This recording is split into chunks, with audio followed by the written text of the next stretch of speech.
Chapter 161. The explosion just now caught Qin Shuiqing's attention. Although she couldn't fly, her running speed wasn't slow. As soon as Qin Shi walked into the tunnel, she had already rushed over. Martial artists were too weak in the face of modern weapons. It was fine if it was an assassination, but when it came to a large-scale confrontation like this, she could only hide in the back and cheer. After all, she couldn't compare to a non-human existence, right? So even if she didn't want to admit defeat, she could only obediently hide behind Qin Shi and follow her cheap brother-in-law to sweep through everything. The underground base was about the size of 3 or 4 football fields, about the same size as the fake base outside. The height of the entire space was at least 4 or 5 stories high, and it didn't feel oppressive at all. There weren't many people in the fake base because everyone was hiding here. As far as the eye could see, rows of military tents were placed in the open space, and many workers in white coats and masks were constantly coming in and out of the tents. Although there were many ventilation devices, the entire underground space was filled with a sour smell. This was because the purification of drugs required acetic acid. How was this a military base? It was clearly a huge drug manufacturing factory. At the same time, it was also an inexhaustible natural treasury. After Qin Shi killed the soldiers at the end of the tunnel, he stepped into the air and walked directly over the pile of corpses. Qin Shuiqing didn't have his ability, so she could only jump into the open space on the opposite side. Then they were surrounded. With the two of them as the center, hundreds of fully armed soldiers fanned out and pointed their guns at them. However, this time the other party seemed to have learned their lesson, so they didn't immediately attack. Qin Shi glanced around. Wherever his gaze landed, the soldiers all retreated in fear. The originally slightly loose encirclement was expanded by his gaze just like that. Only one person didn't move. It was a middle-aged man with dark skin. He looked to be in his 40s and was about 1.8 meters tall. Compared to the Nanyang people around him, his height was like a crane in a flock of chickens. Respected celestial greetings? The middle-aged man's Chinese was much more standard than by Rongqing's, so Qin Shi immediately frowned and asked, "Are you from Wuxia?" "No, I'm from Shan." "All right, as long as you're happy."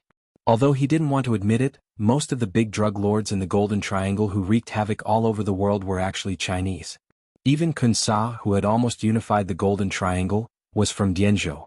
This middle-aged man was Bacha, the leader of Meimin, a true warlord and drug lord. After hearing Qin Shi's seemingly joking reply, Bacha immediately felt relieved. He quickly turned his head and gestured to the attendant beside him. "Respected celestial being, there's an old saying in Wuxia that goes, 'Those who don't know are not guilty.' I didn't know of your existence before, so I offended you.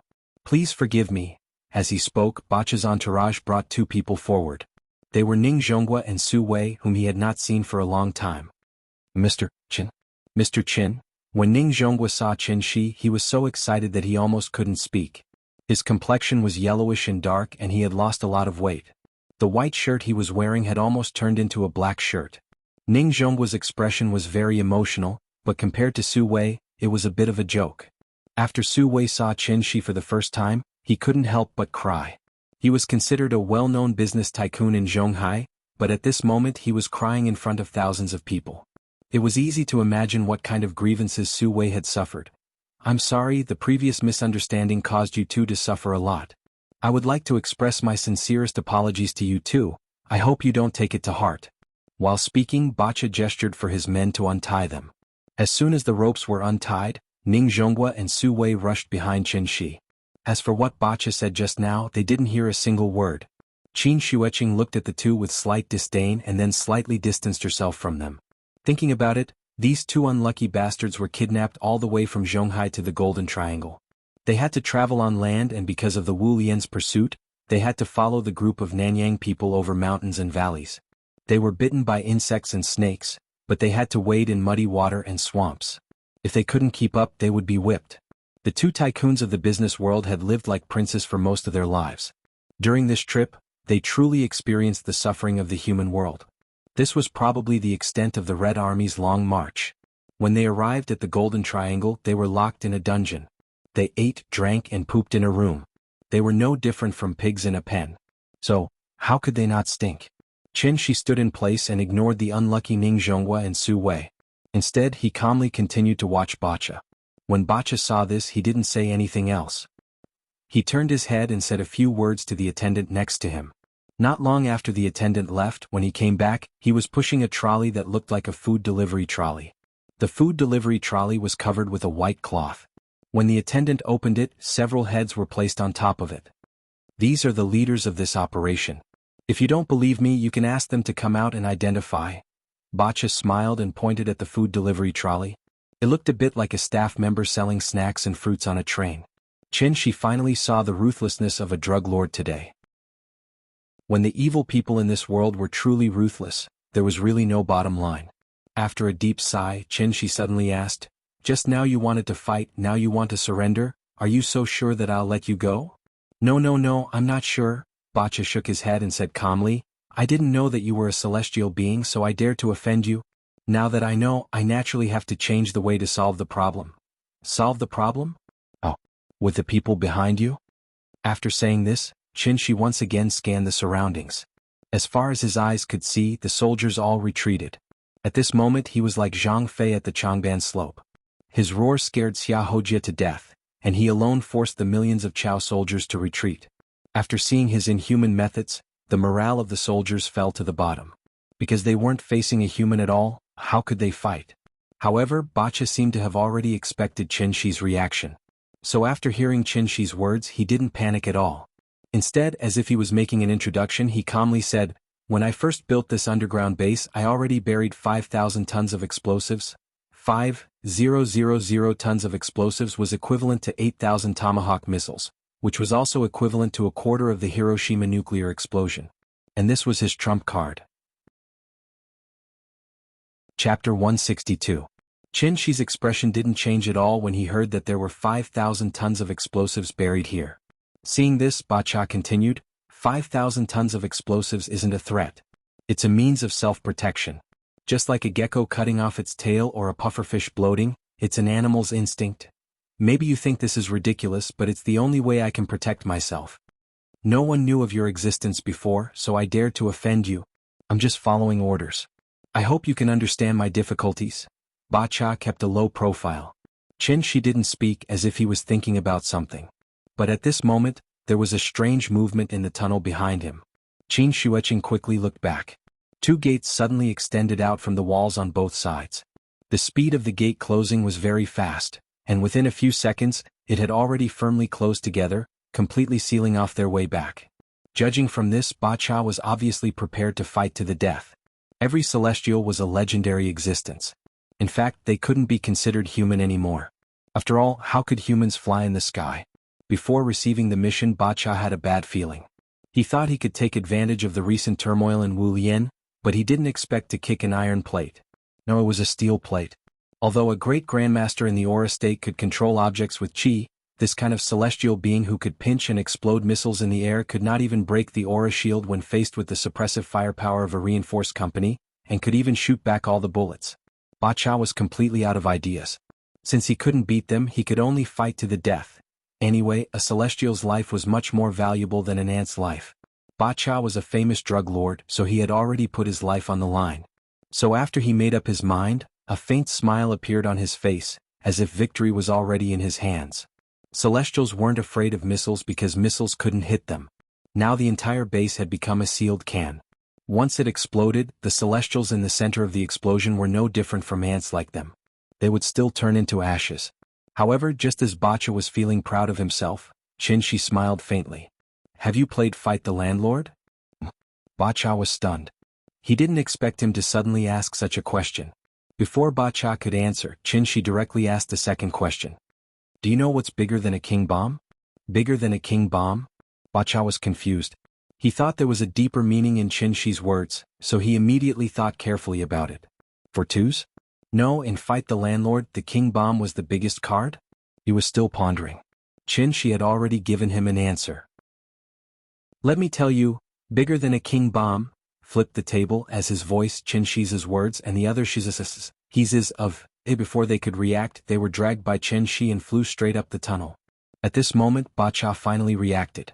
At this time, he no longer had any expression of victory, only a face of impatience.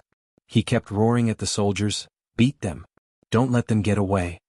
When the nervous soldiers heard his roar, they were so scared that they immediately pulled the trigger. They didn't even see a shadow before they started shooting.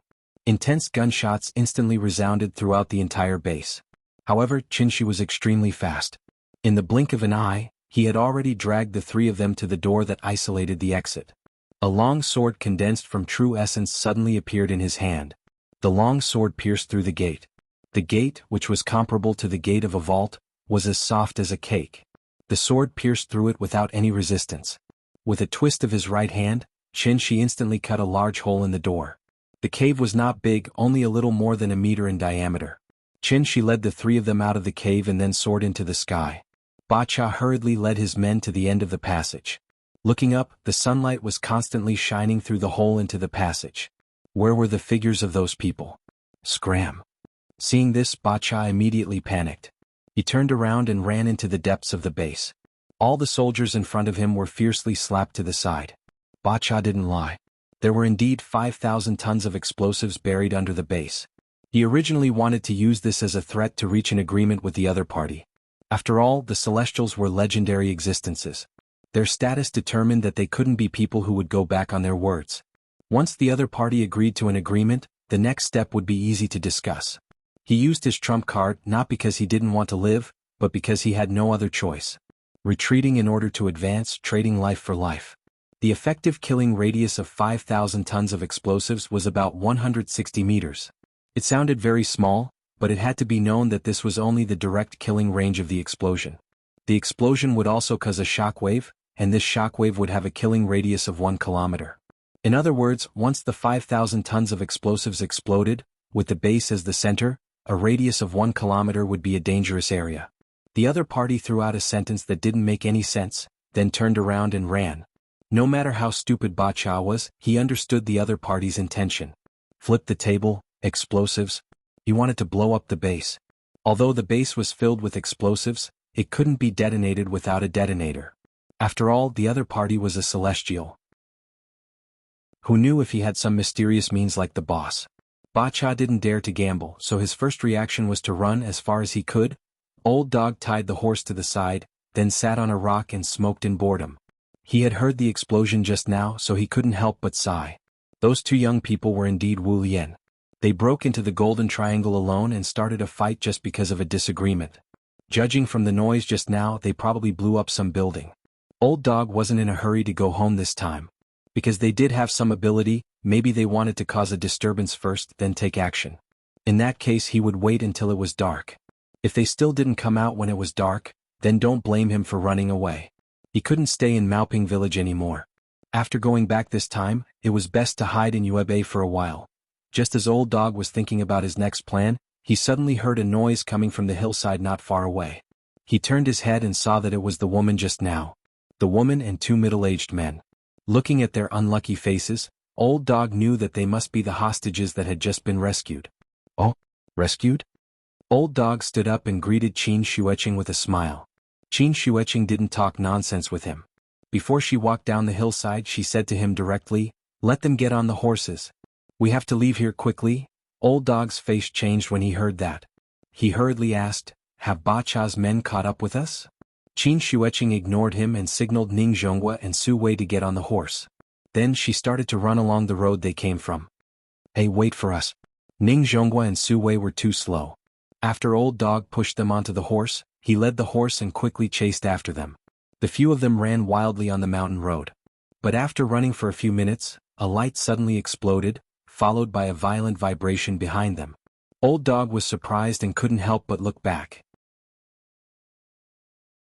Chapter 163. What did you guys do? Old Dog's eyes almost fell out of their sockets when he saw the mushroom cloud rising into the sky. He turned around and was about to say something to Qin Shueqing when the ground shook violently. There were many mountains in the Golden Triangle. After the explosion, the nearby mountains shook violently. The sudden shaking startled the horse. It neighed and raised its front hooves. If Old Dog had not pulled the horse back in time, Ning Zhonghua and Su Wei would have been thrown off the horse. The explosion happened underground. 5,000 tons of explosives was theoretically enough to trigger a magnitude 4 earthquake. Because the speed of sound was much slower than earthquake waves and light waves, Old Dog only heard the earth-shattering explosion after about 10 seconds. It was like a muffled thunder in summer. It was loud and continuous, resounding through the sky. Old Dog was so frightened that he jumped up. Even the old dog was scared, let alone the animals. In an instant, all the birds in the forest were frightened and flew out of the forest. They covered the sky and the earth, even blocking the sunlight. The birds flapped their wings. It was as if it was raining. The horse whined and raised its hooves to gallop away. Old Dog was not paying attention and the reins slipped out of his hands. The horse rushed forward with Ning Zhonghua and Su Wei on it. Ning Zhonghua hugged the horse's neck tightly while Su Wei hugged Ning Zhonghua's waist tightly. The two unlucky fellows sat on the horse's back, shouting for help as they were carried away by the horse. The tremor lasted for about a minute. Unlike when they came, the four of them were running all the way back. So after a while they returned to the small village from which they came. Because of the big explosion just now, the villagers in the village were so frightened that they all ran out. The adults and children were all gathered together, chattering about something that no one knew what. Qin Xueqing saw Qin Shi standing in the sea of poppy flowers at a glance. He seemed to be thinking about something. Qin Xueqing came close behind him. After pondering for a moment, she suddenly asked, "You want to destroy these things?" Hearing this, Qin Shi sighed deeply. Then he smiled and said, "I did have such a plan just now, but after thinking about it carefully I realized I really don't have that ability." Even the moon had been conquered, yet humans were defeated by a small plant. Was he really unable to resist it? Actually, that wasn't the case. Drugs were easy to suppress but not the human heart. Put out the poppies, marijuana, morphine, cocaine. Even if these plants were completely wiped out, humans would still research new types of chemical drugs. He could destroy Maimon and the Golden Triangle, but he could not call back the hearts of those who had abandoned themselves. Qin Xueqing understood what Qin Shi meant. She didn't know what she was thinking, but she suddenly took out her phone and mumbled to herself, "But seriously, this place is really beautiful. I have to take a picture as a souvenir." As she spoke, Qin Xueqing took a picture of everything in front of her. Click. The blue sky, the white clouds, and the endless sea of bright red flowers. Qin Shi's back was particularly prominent in the sea of flowers. There are flowers in the world like a sea. Stay in one place and don't let them drift. But the fragrance of jade, the silky and exquisite figure, chasing after the sun in the warm red clouds. Shangjing Hohai. The twin brothers went home for dinner. As soon as they left, only the mother and daughter were left in the shop. 4 or 5-year-old children were naughty. As soon as the brothers left, the little girl couldn't sit still. Seeing that Qin Shi still didn't know when he would come back, Qin Ruoying made a very wise decision. She closed the shop and went home. The TV at home could play cartoons on demand, and the yard had been repaired so Nian could ride the big cat in the yard again. If it really didn't work, she could still play hide-and-seek with Nian for a while. Anyway, as long as the child played, she wouldn't look for her father for a while. There were only 3 tables of guests today. After Qin Ruoying cleaned up the tea house, she called Nian to go home. Now that the little girl had a new toy, it was the time for her to love it. She and the brothers built Lego blocks in the morning, so in the afternoon she naturally had to study her Barbie doll. In the winter in Shangjing, it got dark earlier and earlier. It wasn't even 5 o'clock yet, but the sky seemed a bit hazy. The mother and daughter walked to the door of the tea house. As soon as they opened the door, a gust of cold wind hit them in the face. It was snowing outside again. Qin Ruoying turned to close the door. The little girl stood obediently beside her, holding her Barbie doll and playing with it. The little girl was still young, so her playing was very rough. She didn't think about how to match the doll. Instead, she constantly twisted the Barbie doll's limbs and made a variety of abnormal shapes. The mother and daughter didn't notice that Qin Shi had come back. Because there were no passers-by nearby, Qin Shi landed directly on the street outside the tea house. Nian wore a white down jacket today, a pair of brown cotton boots on her feet, and a pink wool thermal hat on her head. She looked round and very cute. Qin Ruoying also wore a white down jacket, which was a parent-child outfit with Nian. She didn't wear a hat, and her beautiful black hair naturally hung down to her shoulders, which she casually tied together with a rubber band. Qin Shi didn't disturb them.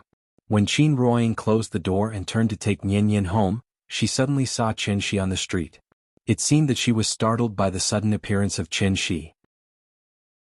Qin Ruoying immediately rolled her eyes at him. At this time the little girl also looked up and saw Qin Shi. "Papa, you're back." With a clear sound of "Papa," the little girl let go of Qin Ruoying's hand, waved her arms and ran toward Qin Shi. Qin Shi quickly squatted down and held the little girl in his arms. After Qin Shi stood up with her in his arms, The little girl sat in Qin-Shi's arms and handed the Barbie doll to Qin-Shi. She pouted and said coquettishly, "Papa, dolls are not fun."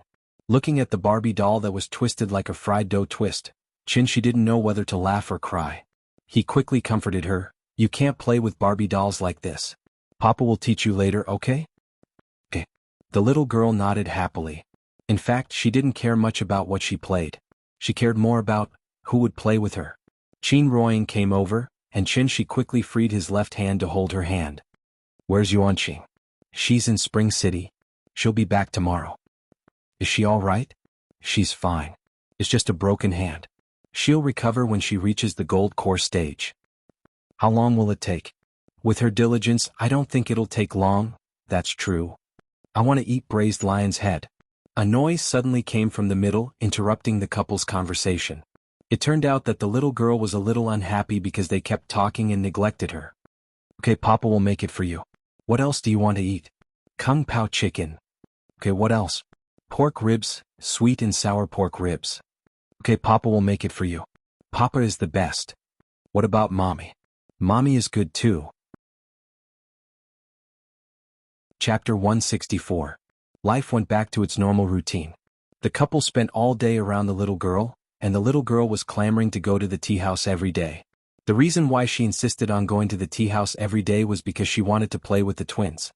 Therefore, the tea house by Hohai Lakeside opened punctually every day even though business wasn't good. There were only a few customers and they couldn't even cover the water and electricity bills, not to mention the rent.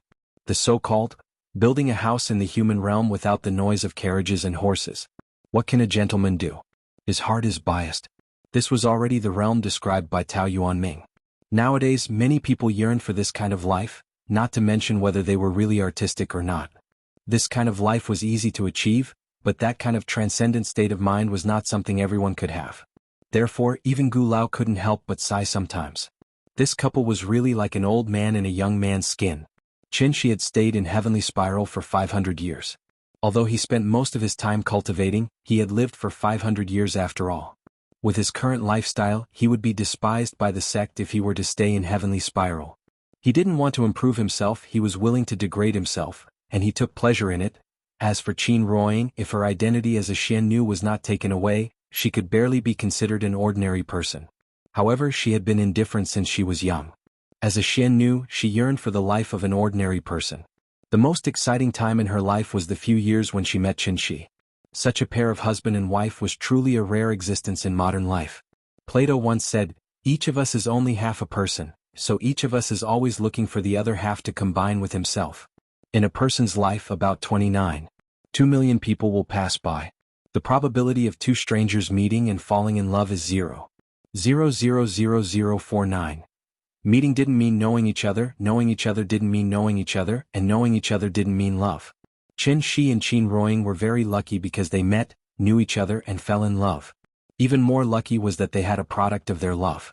Just like the casual game Traveling Frog, which became popular overnight throughout the country. Nian was the little frog that Qin-Shi and Qin Ruoying raised together. Nian was still young, so her biggest hobby was to play. When she grew up, perhaps she would be like this little frog. She would bring her own lotus leaf hat and luggage, then bid farewell to her parents and travel to the outside world alone. Along the way, who would Nian meet? What kind of novel things would she see? What kind of life experiences would she have? As parents, Qin-Shi and Qin Ruoying knew nothing about this. Children would eventually grow up, and Nian would eventually become an independent existence. They would not be able to interfere too much, so they could only place their concern and longing for her. The popularity of the traveling frog was due to the subtle relationship between parents and their children. In a small tea house by the lakeside of Hohai, a happy and blissful family.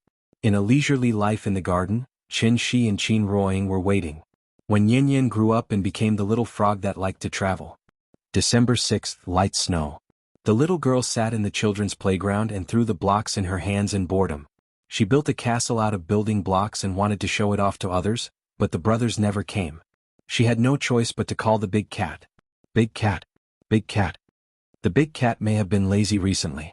It lay on the bar all day without moving as if it was about to hibernate. After hearing the little fellow's cry, the big cat reluctantly meowed. It then jumped up from the bar and landed beside the little fellow with a few big leaps. "Big cat, I'll build a castle for you." Meow. After a lazy response, the big cat curled up on the climbing mat and let the little girl surround it with blocks. According to the big cat's size, the little girl was busy.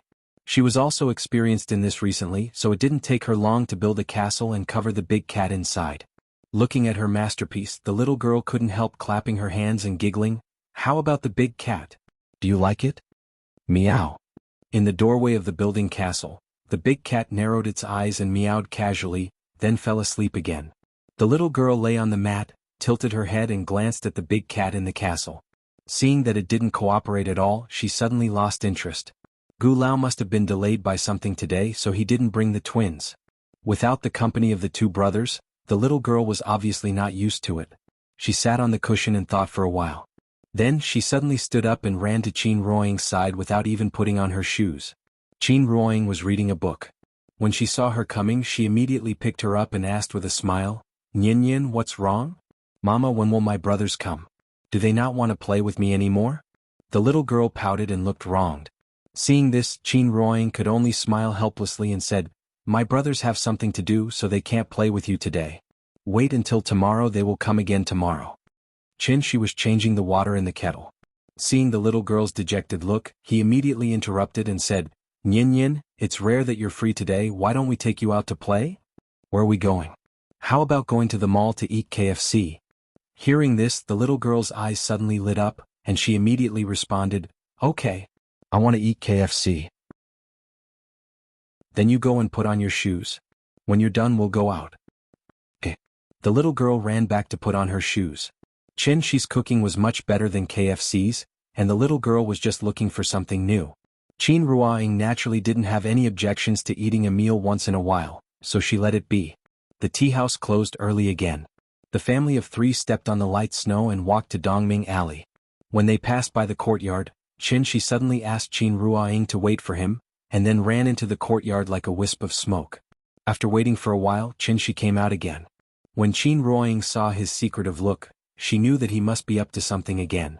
Thus, she looked at him with a faint smile, waiting for him to explain himself.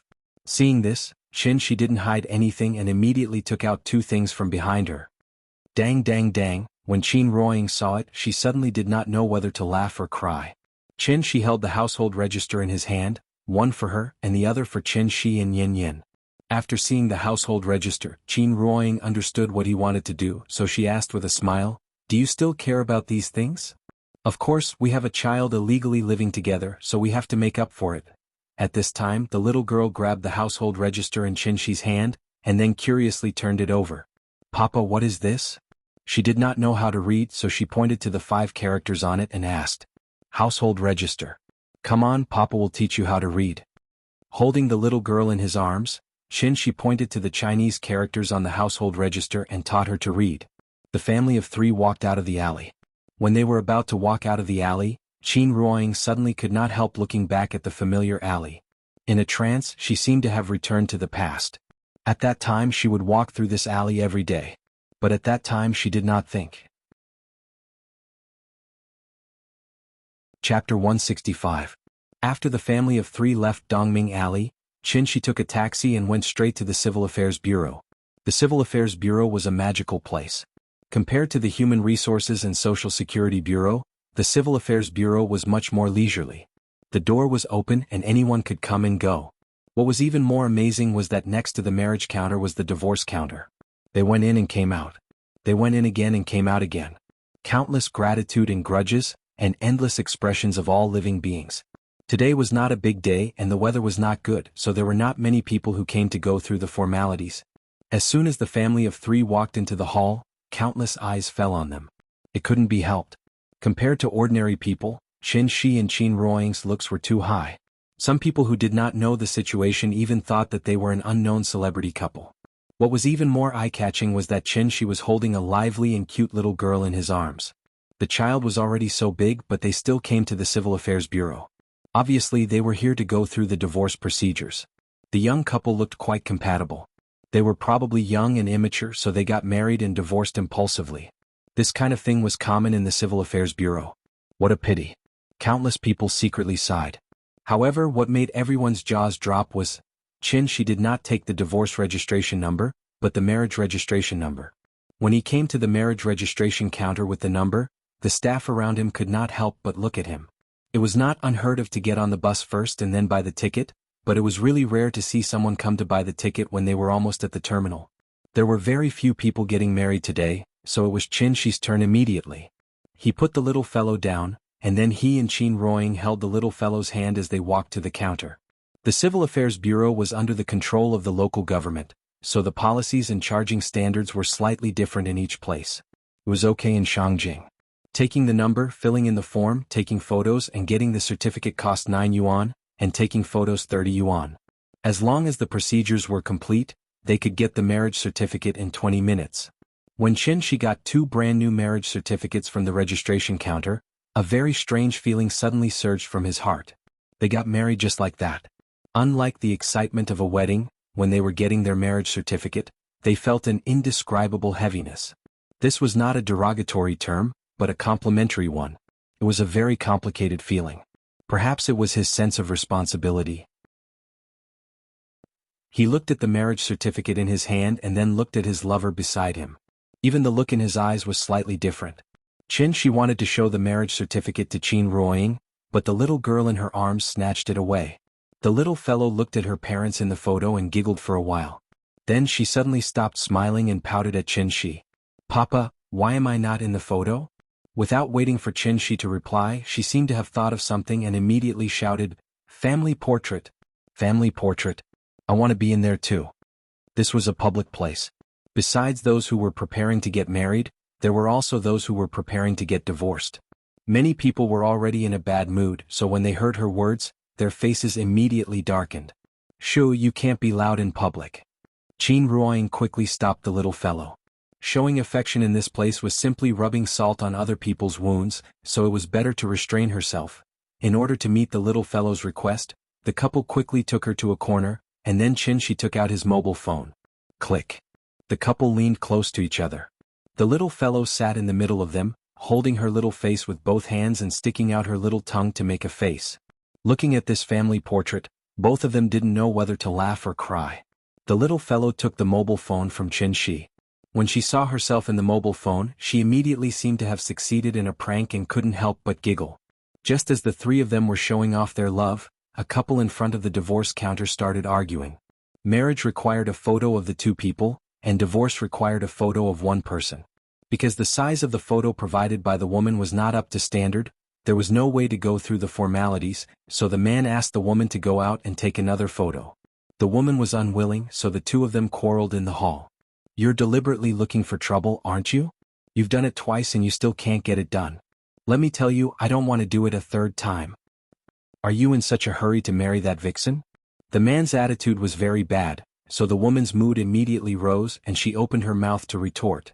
Their voices were very loud, and they immediately attracted the attention of everyone present. When the man heard the woman's words, he was so angry that even his face turned red, so he roared angrily, "Watch your mouth. At this point, both of us know what's going on. Don't embarrass yourself here with me." The woman was stunned. After hesitating for a moment, she suddenly threw herself into the man's arms. Then, the woman cried bitterly as she lay in the man's arms and murmured, "I don't want a divorce. I don't want it. Let's start over, okay?" "Okay." The man was also stunned. Looking at the most familiar stranger in front of him, the oath he once made immediately echoed in his ears. After all, she was the person he was most familiar with. After a deep sigh, the man didn't push the woman away but gently hugged her. At this moment, the staff at the counter smiled and said, "Why don't you 2 go back and think about it?" She came twice, but she even got the size wrong. Was this woman really that stupid? It was because she didn't want a divorce. Looking for trouble?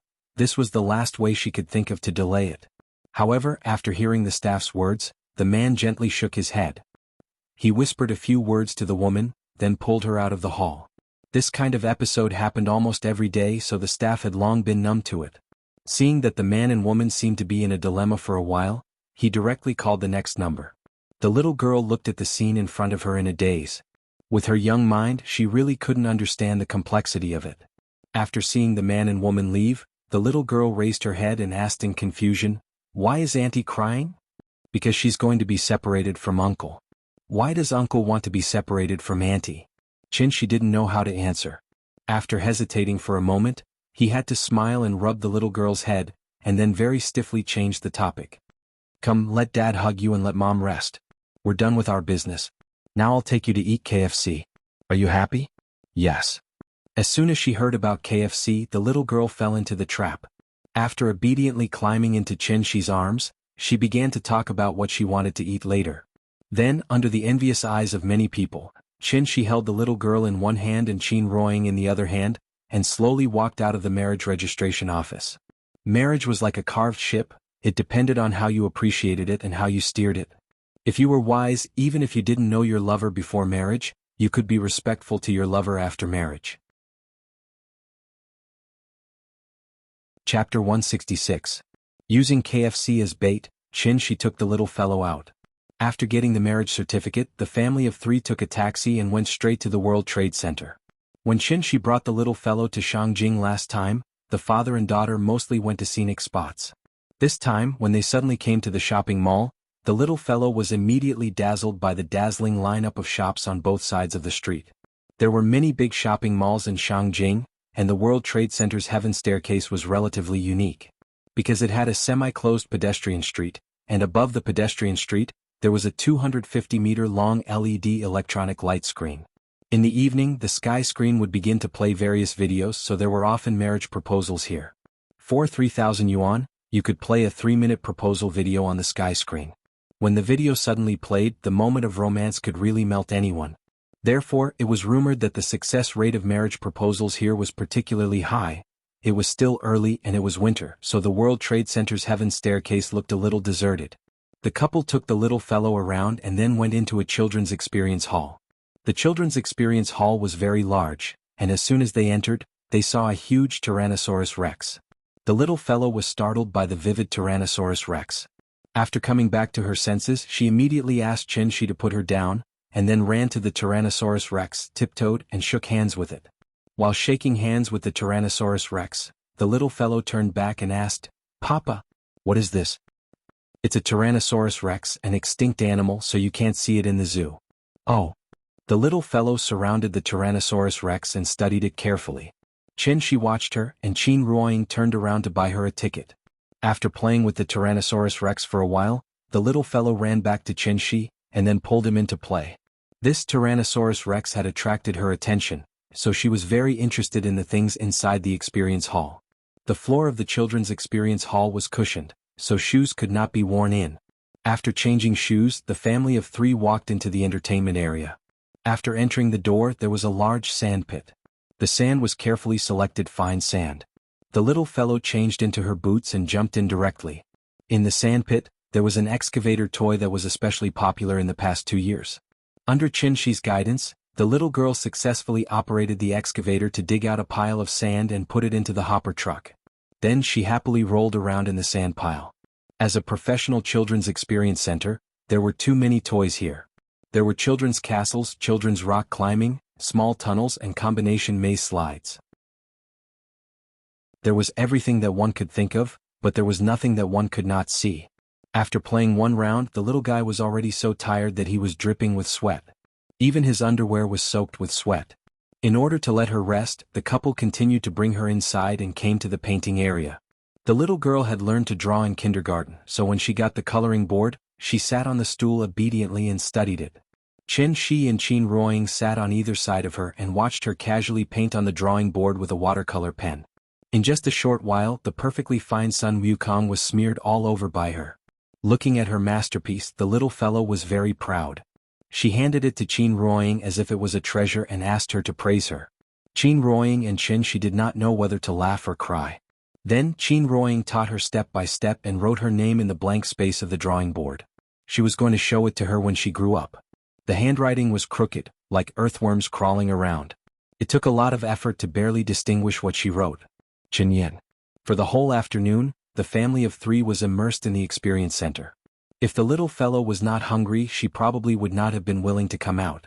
Before leaving, the little fellow was really conflicted. After she bought her a bear that was half her height, the little fellow reluctantly left the children's experience center with the bear. When they walked out of the experience center, the sky was completely dark.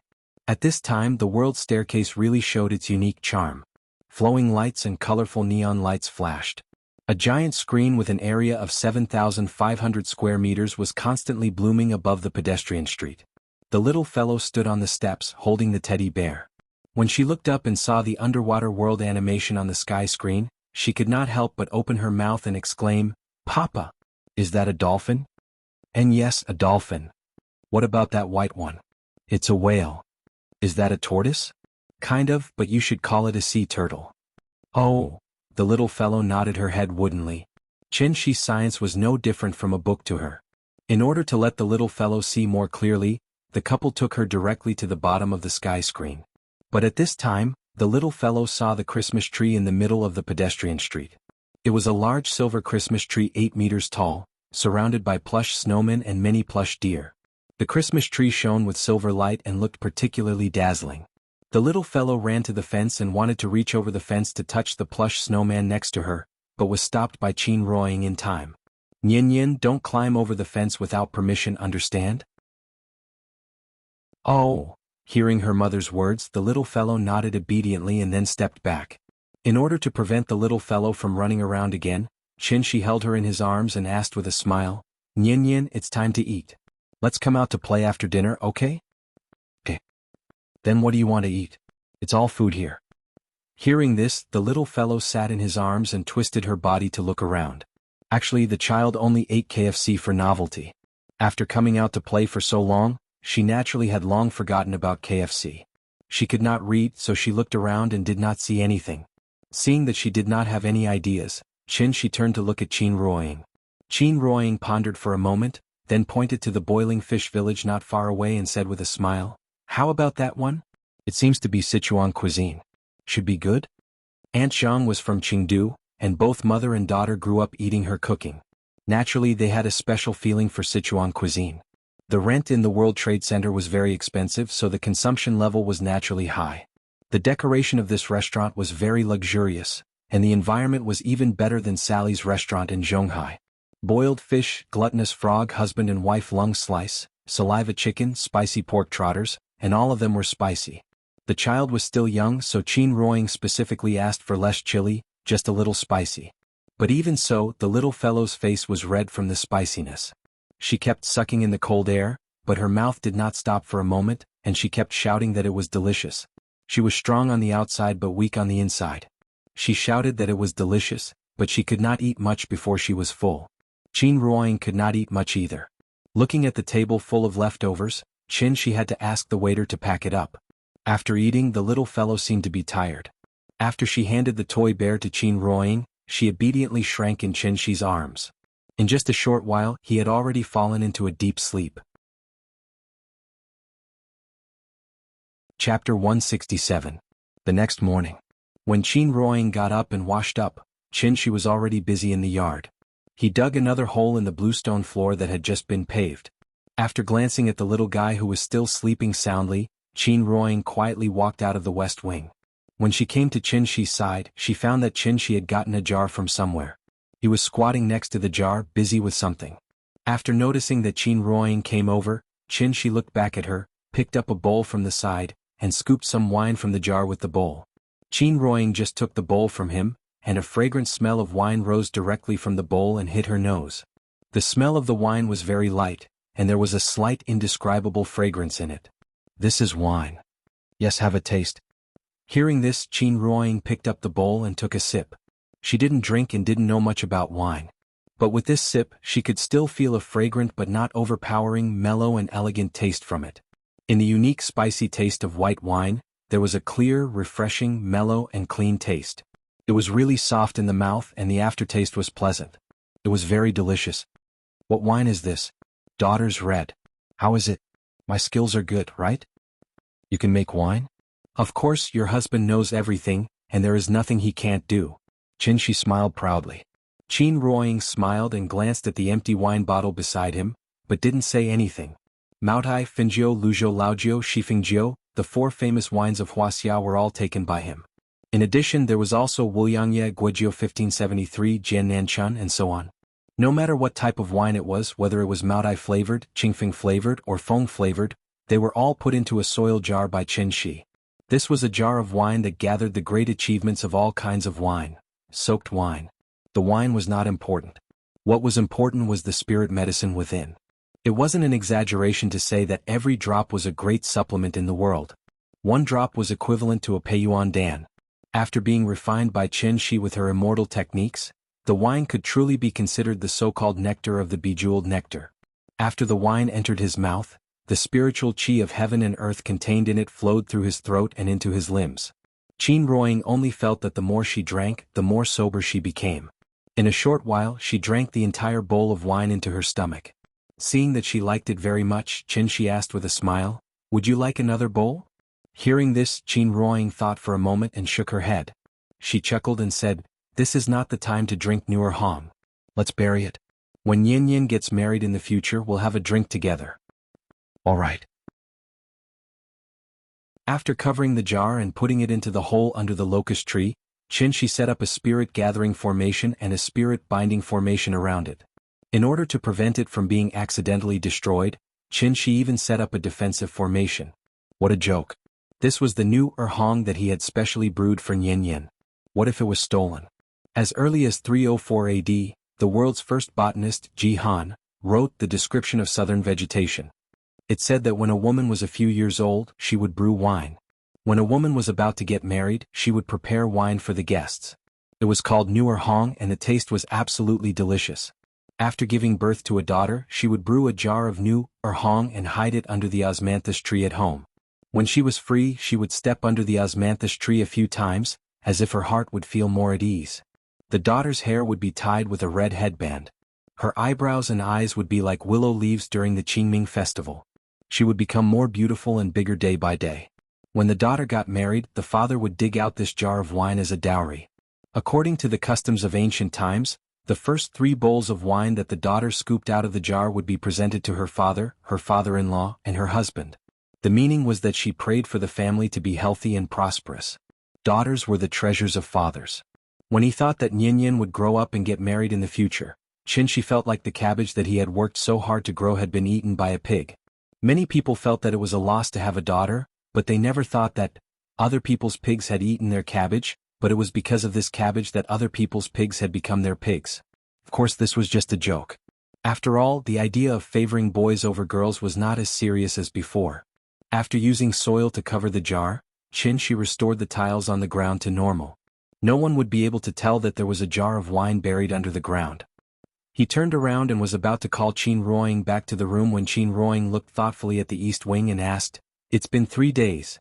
Why hasn't Yuan Qing returned yet?" "She's probably delayed by other things. Don't worry, she'll be fine." After indicating that Qin Ruoying did not need to worry, Qin Shi led her back to the west wing.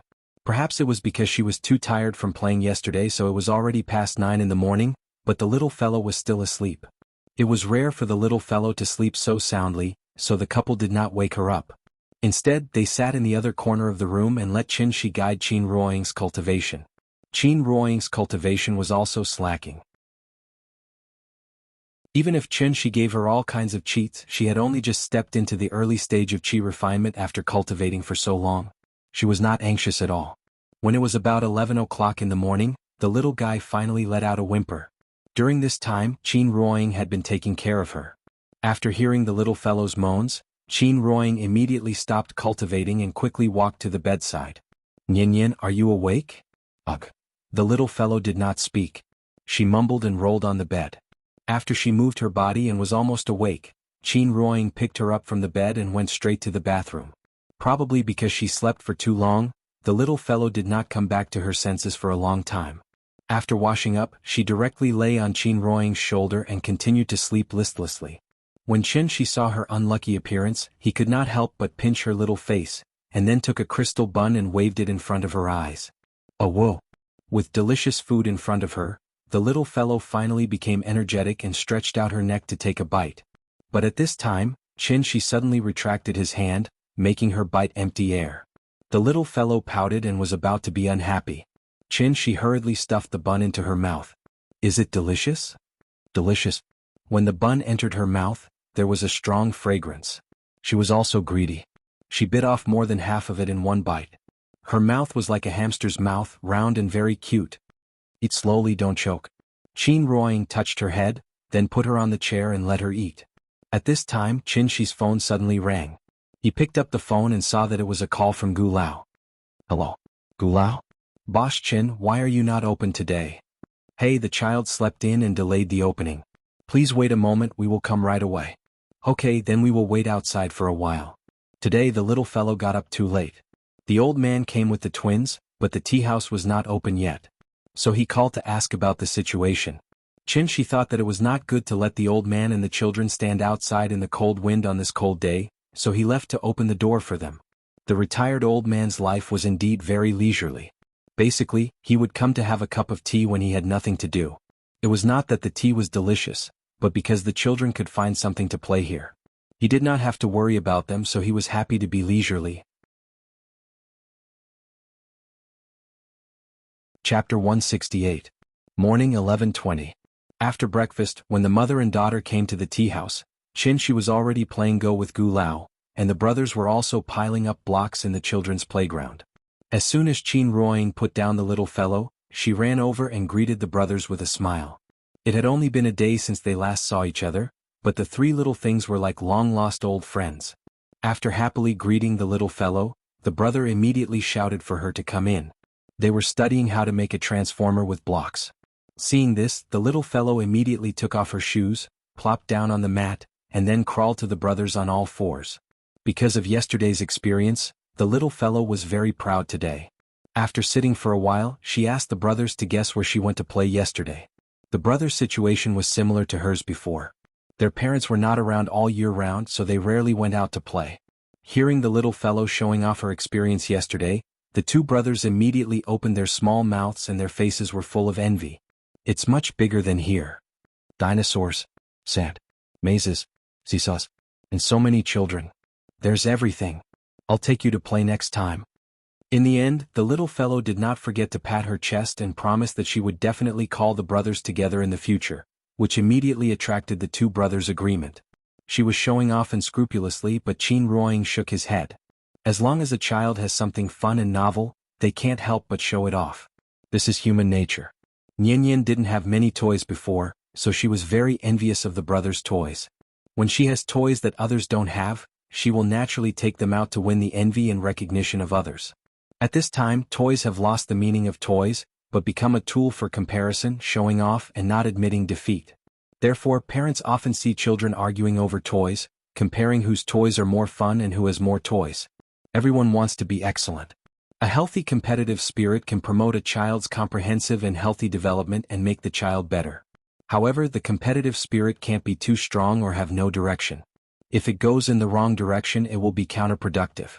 If the parents didn't guide them in the right way, the competitive spirit could very well turn into vanity. Vanity was a character flaw caused by excessive pursuit of vanity. It was also a distorted self-esteem. Even adults could not escape the clutches of vanity, let alone children. Qin Ruoying sat at the bar and was thinking about how to set up good values for the little fellow when the door of the tea house was suddenly pushed open. It was a mother and her daughter. The woman was in her early 30s, and she was dressed very gracefully and luxuriously. However, the most eye-catching thing was the little girl beside her. The little girl looked only 1 or 2 years older than Yan. At such a young age, he was wearing a Dior fur coat that was priced at tens of thousands, and he was carrying a Balenciaga bag in his hand. Just this outfit alone would cost at least 100,000 yuan. Children grew up quickly. Many of the clothes bought this year could not be worn next year. Therefore, by the time this winter was over and the next winter came, the 100,000 yuan would probably be gone. She was really rich and capricious. The woman stood at the door and looked at the layout of the tea house. After finding that only Qin Shi and Gu Lao were here, she walked into the tea house with her daughter. Because Qin Shi and Gu Lao sat on the right side of the door, the woman sat directly on the left side. She was a guest. Qin Shi and Gu Lao were playing chess, so Qin Ruoying came out from behind the bar and went directly to the woman and asked, "Hello? Do you need something to drink?" The woman took off her coat and motioned the child to sit inside. After hearing Qin Ruoying's words, she picked up the price list on the table and looked at it. "Wui de Hong Pao?" The woman looked at the price list and suddenly couldn't help but mutter, but her tone was somewhat like ridicule. Although her voice was low, Qin Ruoying, who was standing next to her, heard every word. Qin Ruoying did not respond and pretended not to hear. The woman thought for a moment. After putting the price list back on the table, she said with a little helplessness, "Bilyuakun. Okay, please wait a moment." Qin Ruoying turned around to make tea for her. At this time, the little girl that the woman brought with her noticed the children's playground in the corner. When she saw the three little guys inside, she immediately raised her head and said to the woman with some excitement, "Mommy, can I go and play?" After saying that, the girl pointed to the children's playground. The woman had already heard the movement over there. After thinking for a moment, she said to the girl, "Good girl, don't go. You don't even know them. What if they bully you?" Hearing this, the little girl immediately pouted. It seemed that she was unhappy. Seeing this, the woman quickly hugged the child into her arms and comforted her. "We'll go home in a while. Mommy will play with you, okay?" "No." The little girl shook her head and immediately turned her head to the window, showing a posture that said she didn't want to talk to her. The woman had no choice but to turn her head and look at the children's playground again before saying to the girl, "Then you go and play, okay?"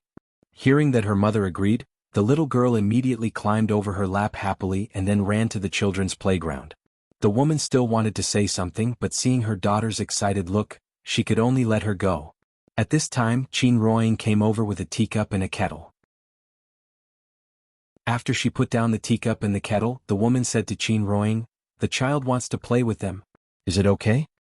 "It's okay. The more people there are, the more lively it will be." Qin Ruoying replied with a smile. She then turned around and returned to the bar counter.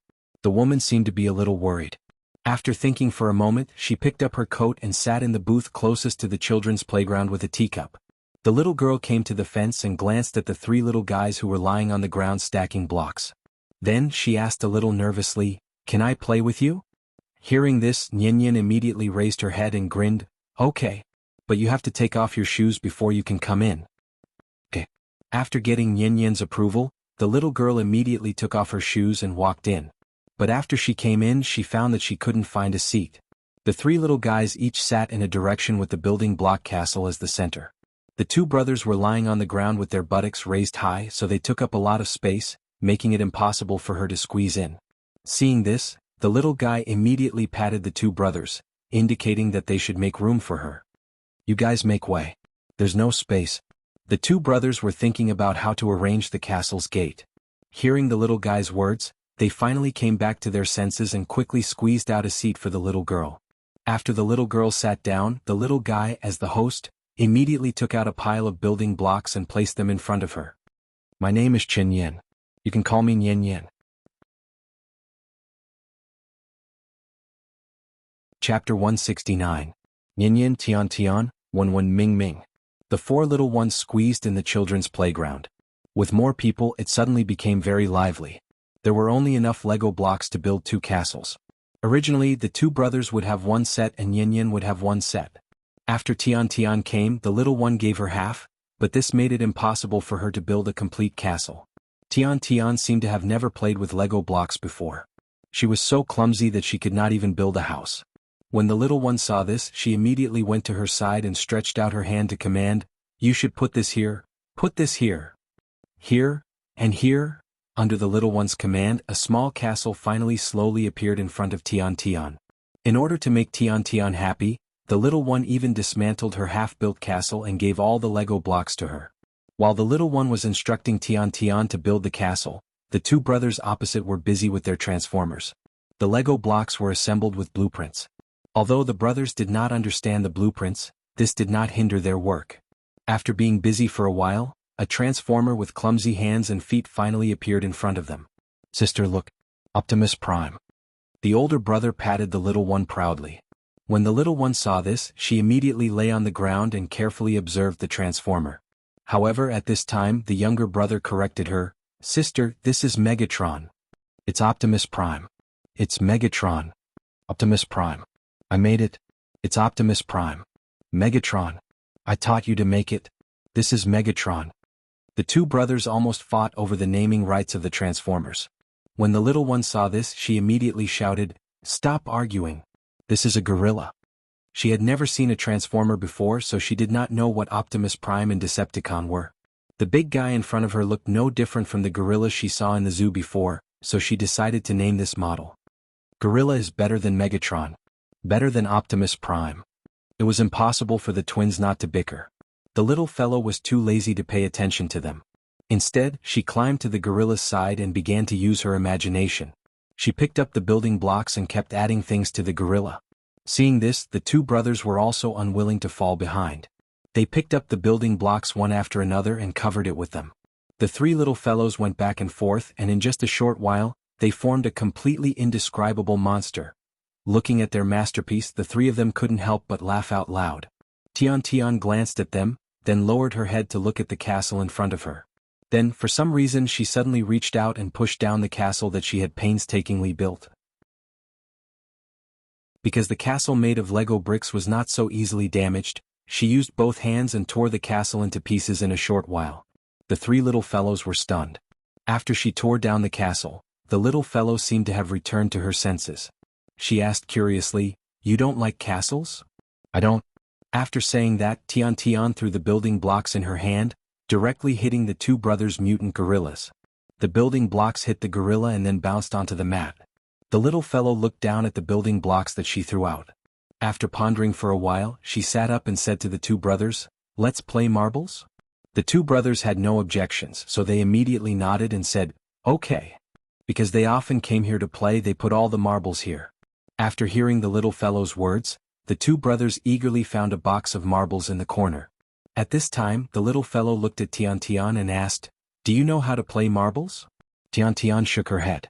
Seeing this, the little fellow introduced the rules of the game to her. After many days of research, the rules of the marbles game had been comprehensively upgraded. Using the building blocks, the three little fellows invented a game similar to billiards. First, they used the building blocks to circle an area as a field, then each person put 3 marbles in the field. In front of them would be a goal made of building blocks. As long as they used the mother bullet to knock the opponent's marble into the goal, even if they scored 1 point, they could still win the marble. Whoever lost all their marbles first would lose the game. Tian had never seen this kind of game, so she was immediately attracted to it. There was a standard posture for playing marbles. Using the index finger to circle the marbles and the thumb to push outward, the marbles would fly fast and accurately. After teaching Tian the posture, the 4 people began the game of marbles. Ever since the little fellow learned how to play marbles, she had always been the biggest winner. It was not that her skills were superior, but because the 2 brothers would always argue first and use all their skills to defeat each other, so the little fellow always got a big advantage. Now the 2 brothers were arguing again. The older brother took the lead and directly hit the younger brother's marbles to the side of the goal, almost hitting the target. Seeing this, the little fellow decisively chose to hit the younger brother's marbles directly into the goal, and she was the first to get a point. It was Tian's turn. She looked left and right and chose the marbles that looked easier to hit the older brother. After looking for a while, Tian hit the marbles in her hand. Unfortunately, her skills were too poor, so the marbles that looked easy to hit missed because she missed the opportunity. The older brother escaped and immediately counterattacked with a laugh, immediately hitting Tian's marbles. Although he did not hit the target, he hit Tian's marbles to the side of the goal. The younger brother was also a veteran, so he naturally would not miss such a good opportunity, so he decisively chose to put down the grudge between him and his older brother and turned to attack Tian. Tian's marbles were successfully pocketed by him. Seeing that she had inexplicably lost a marbles, Tian immediately pouted. Unfortunately, her skills were too poor, and she always missed when she wanted to counterattack. The game continued. In a short while, the little fellow each got a marbles from the 2 brothers, and the 2 brothers each got a marbles from Tian. On the field, Yin still had 3 marbles, the brothers had 2 each, and the unlucky Tian only had 1 left. Seeing that Tian seemed to be a little unhappy, the little fellow put one of her marbles in front of her and said to her, "You just played, this is for you." Hearing this, Tian frowned and immediately returned the marbles to the little fellow, then pouted and said, "I don't want it, I want to win it back myself." After saying that, she picked up the marbles and seriously aimed at them. Looking at her, it seemed that she wanted to rely on her own strength to win back the marbles. Seeing that she did not want it, the little fellow did not care about her anymore. She lay on the ground and began to compete with the 2 brothers again. Tian was a newbie, so the 2 brothers did not hit her last marbles again, but fought with each other. However, when the little fellow hit another marbles, the older brother could not help but panic. because he only had 1 marbles left. The older brother looked at the field and found that Tiantian's marbles were the easiest to hit, so he directly aimed at Tiantian's marbles. After all, he was about to be eliminated, so he naturally did not want to be modest to the newbie. Bing! The marbles collided with each other, making a crisp sound. Immediately after that, Tiantian's last marbles were hit into the goal. I hit it. What? This one is mine. The older brother sat up excitedly. However, just as he was about to reach out to pick up the marbles in front of Tiantian, Tiantian suddenly burst into tears. This sudden turn of events shocked the 3 little fellows.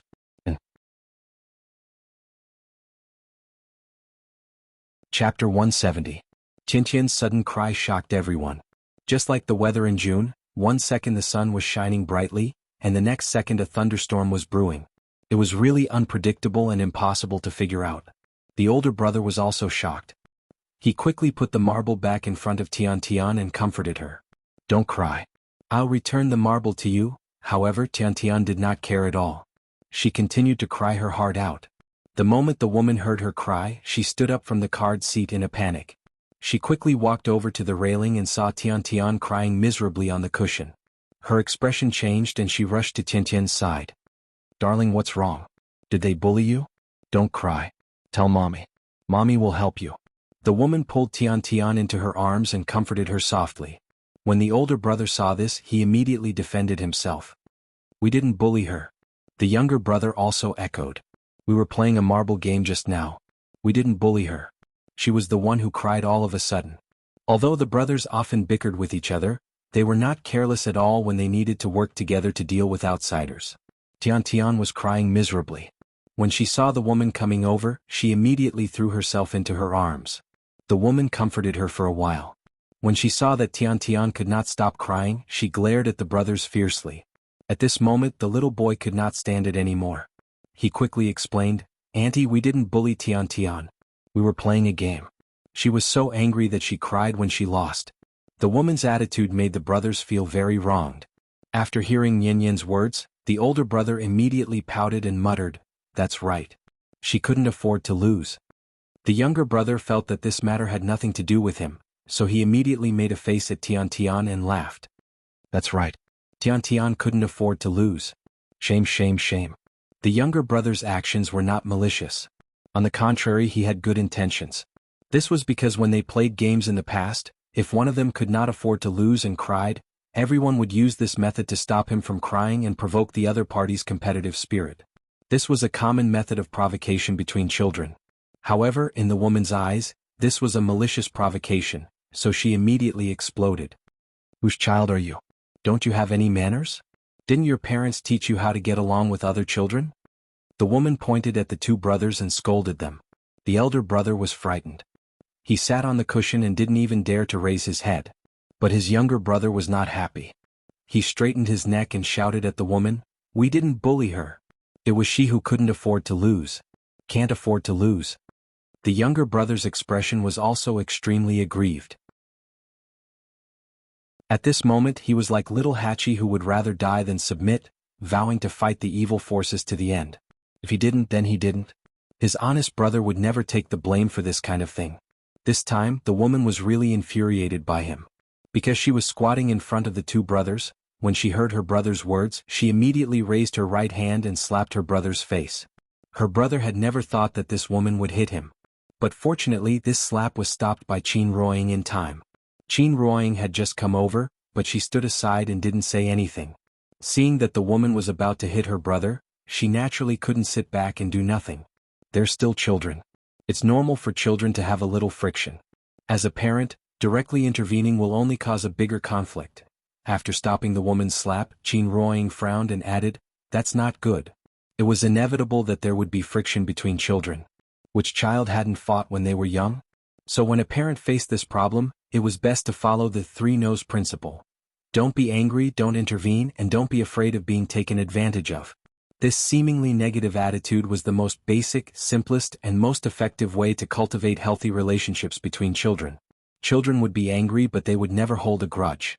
If a parent immediately intervened when a child had a little friction, this behavior was destructive in itself.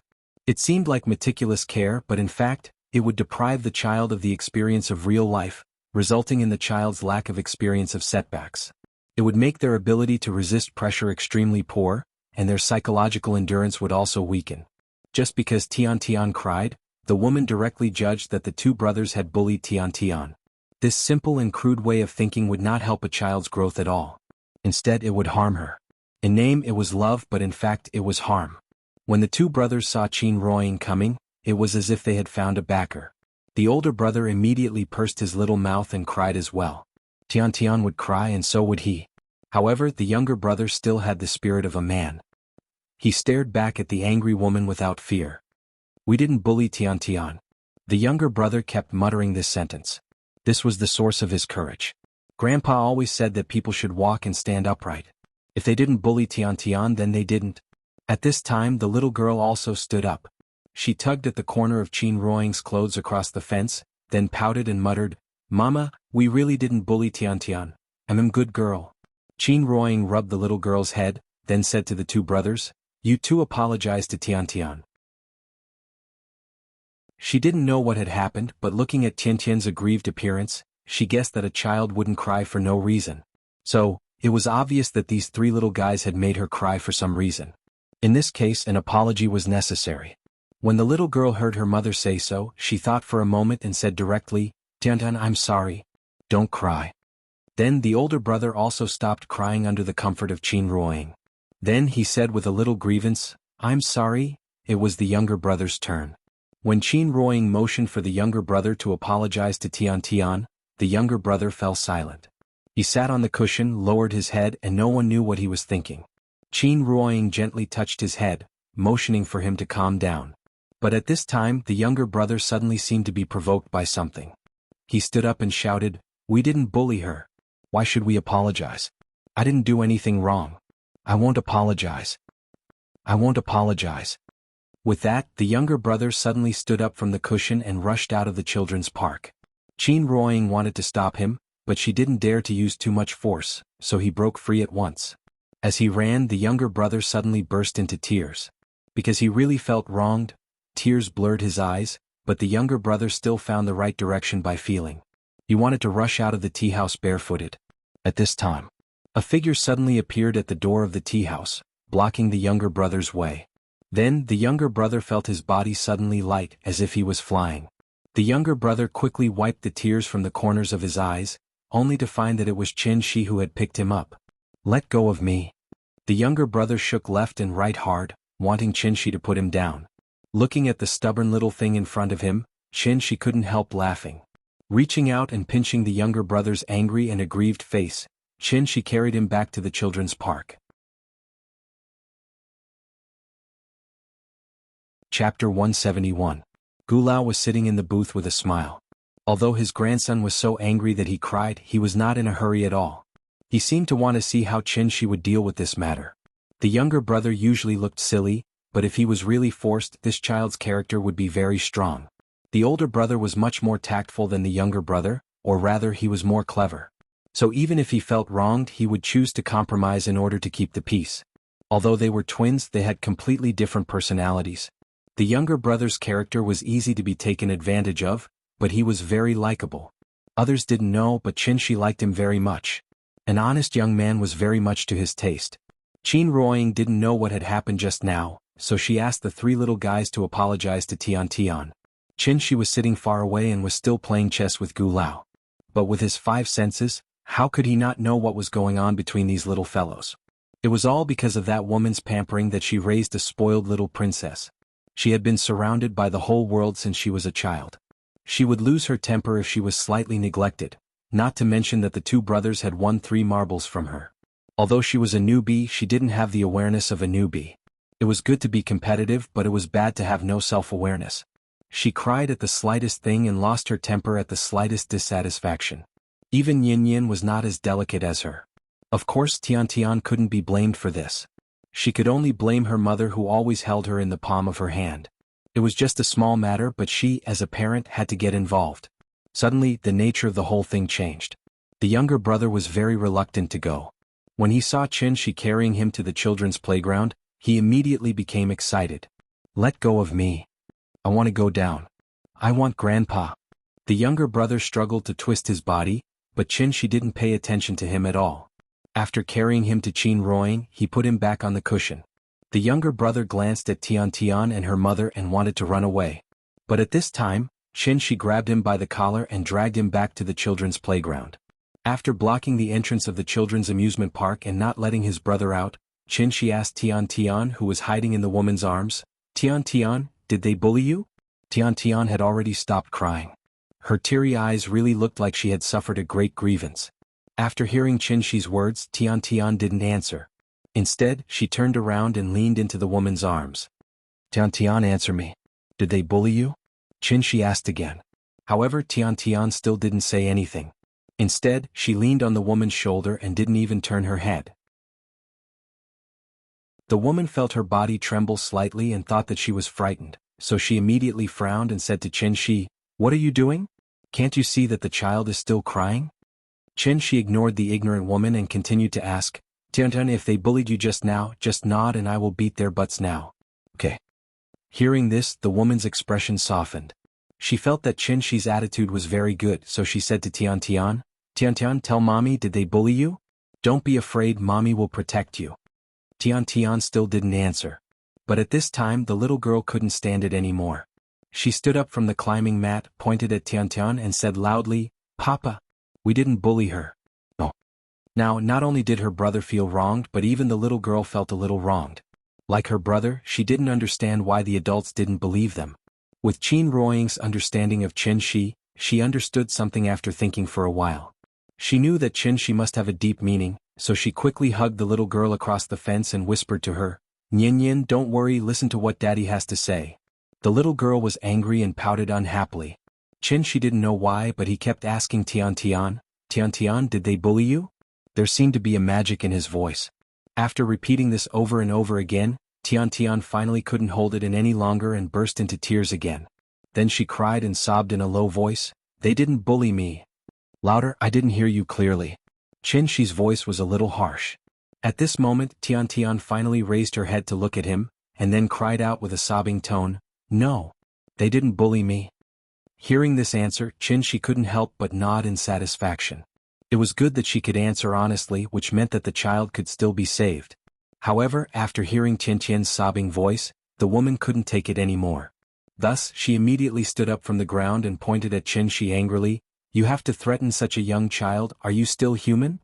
The child was clearly suffering a great grievance. The man in front of her seemed to be seeking justice for Tian, but in fact he was threatening the child.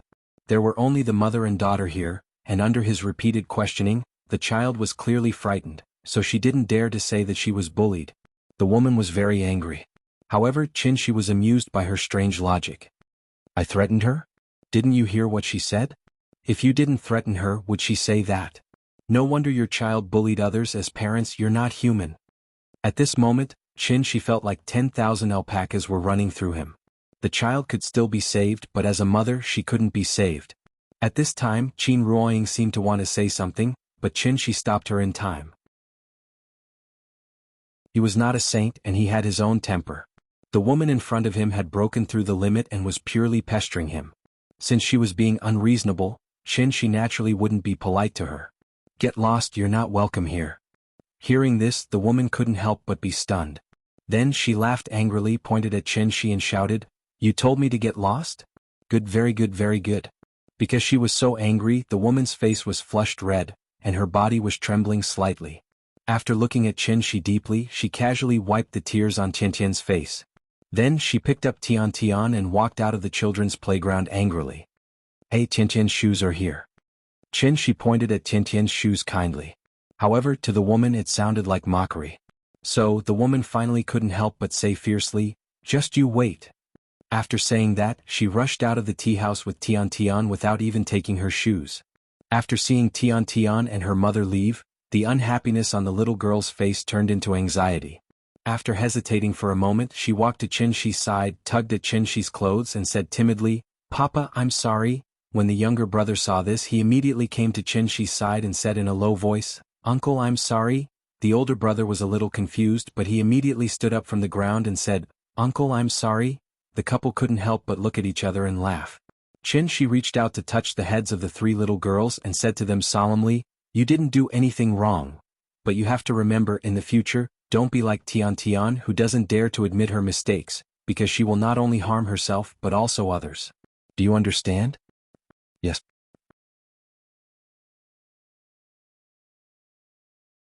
Chapter 172. A child's joy, anger, sorrow and joy were all real. A momentary outburst of emotion came and went quickly. After the three little guys saw that Qin Shi was not angry, they immediately sat down in the children's playground and started playing again. As for Tian Tian, obviously they had forgotten about her. The couple looked at each other and had a more intuitive feeling about the importance of educating children. It was called love, but it was actually harm. The little guy's experience was somewhat similar to the brothers. They lacked the love of their parents since they were young, and Aunt Zhang and Gu Lao were quite strict. They never let the children mess around, so they developed an obedient and sensible personality. Tiantian's parents spoiled her too much, so she would immediately turn hostile and throw tantrums when she was unhappy. After all, she was not a prostitute, so society would teach her a truth sooner or later. She was not the sun, so no one would revolve around her forever. The annoying guy left and the tea house was quiet again. Qin Shi was about to go back to play chess with Gu Lao, but at this moment his phone suddenly rang. The caller was Qin Xueqing. He passed the screen in front of Qin Ruoying so that she could take a look. Then he answered the call. "Hello, Qin? It's me." After hearing Qin Shi's voice, Qin Xueqing's voice sounded from the other end of the phone. Qin Shi thought she had something to say, so he did not speak. But after waiting for a while, there was no sound from the other end of the phone. So Qin Shi had to frown and ask, "What's wrong? What's the matter?" "Nothing, I just want to tell you that I have a new task recently, so I won't be back for the time being." "Oh, okay," Qin Shi nodded.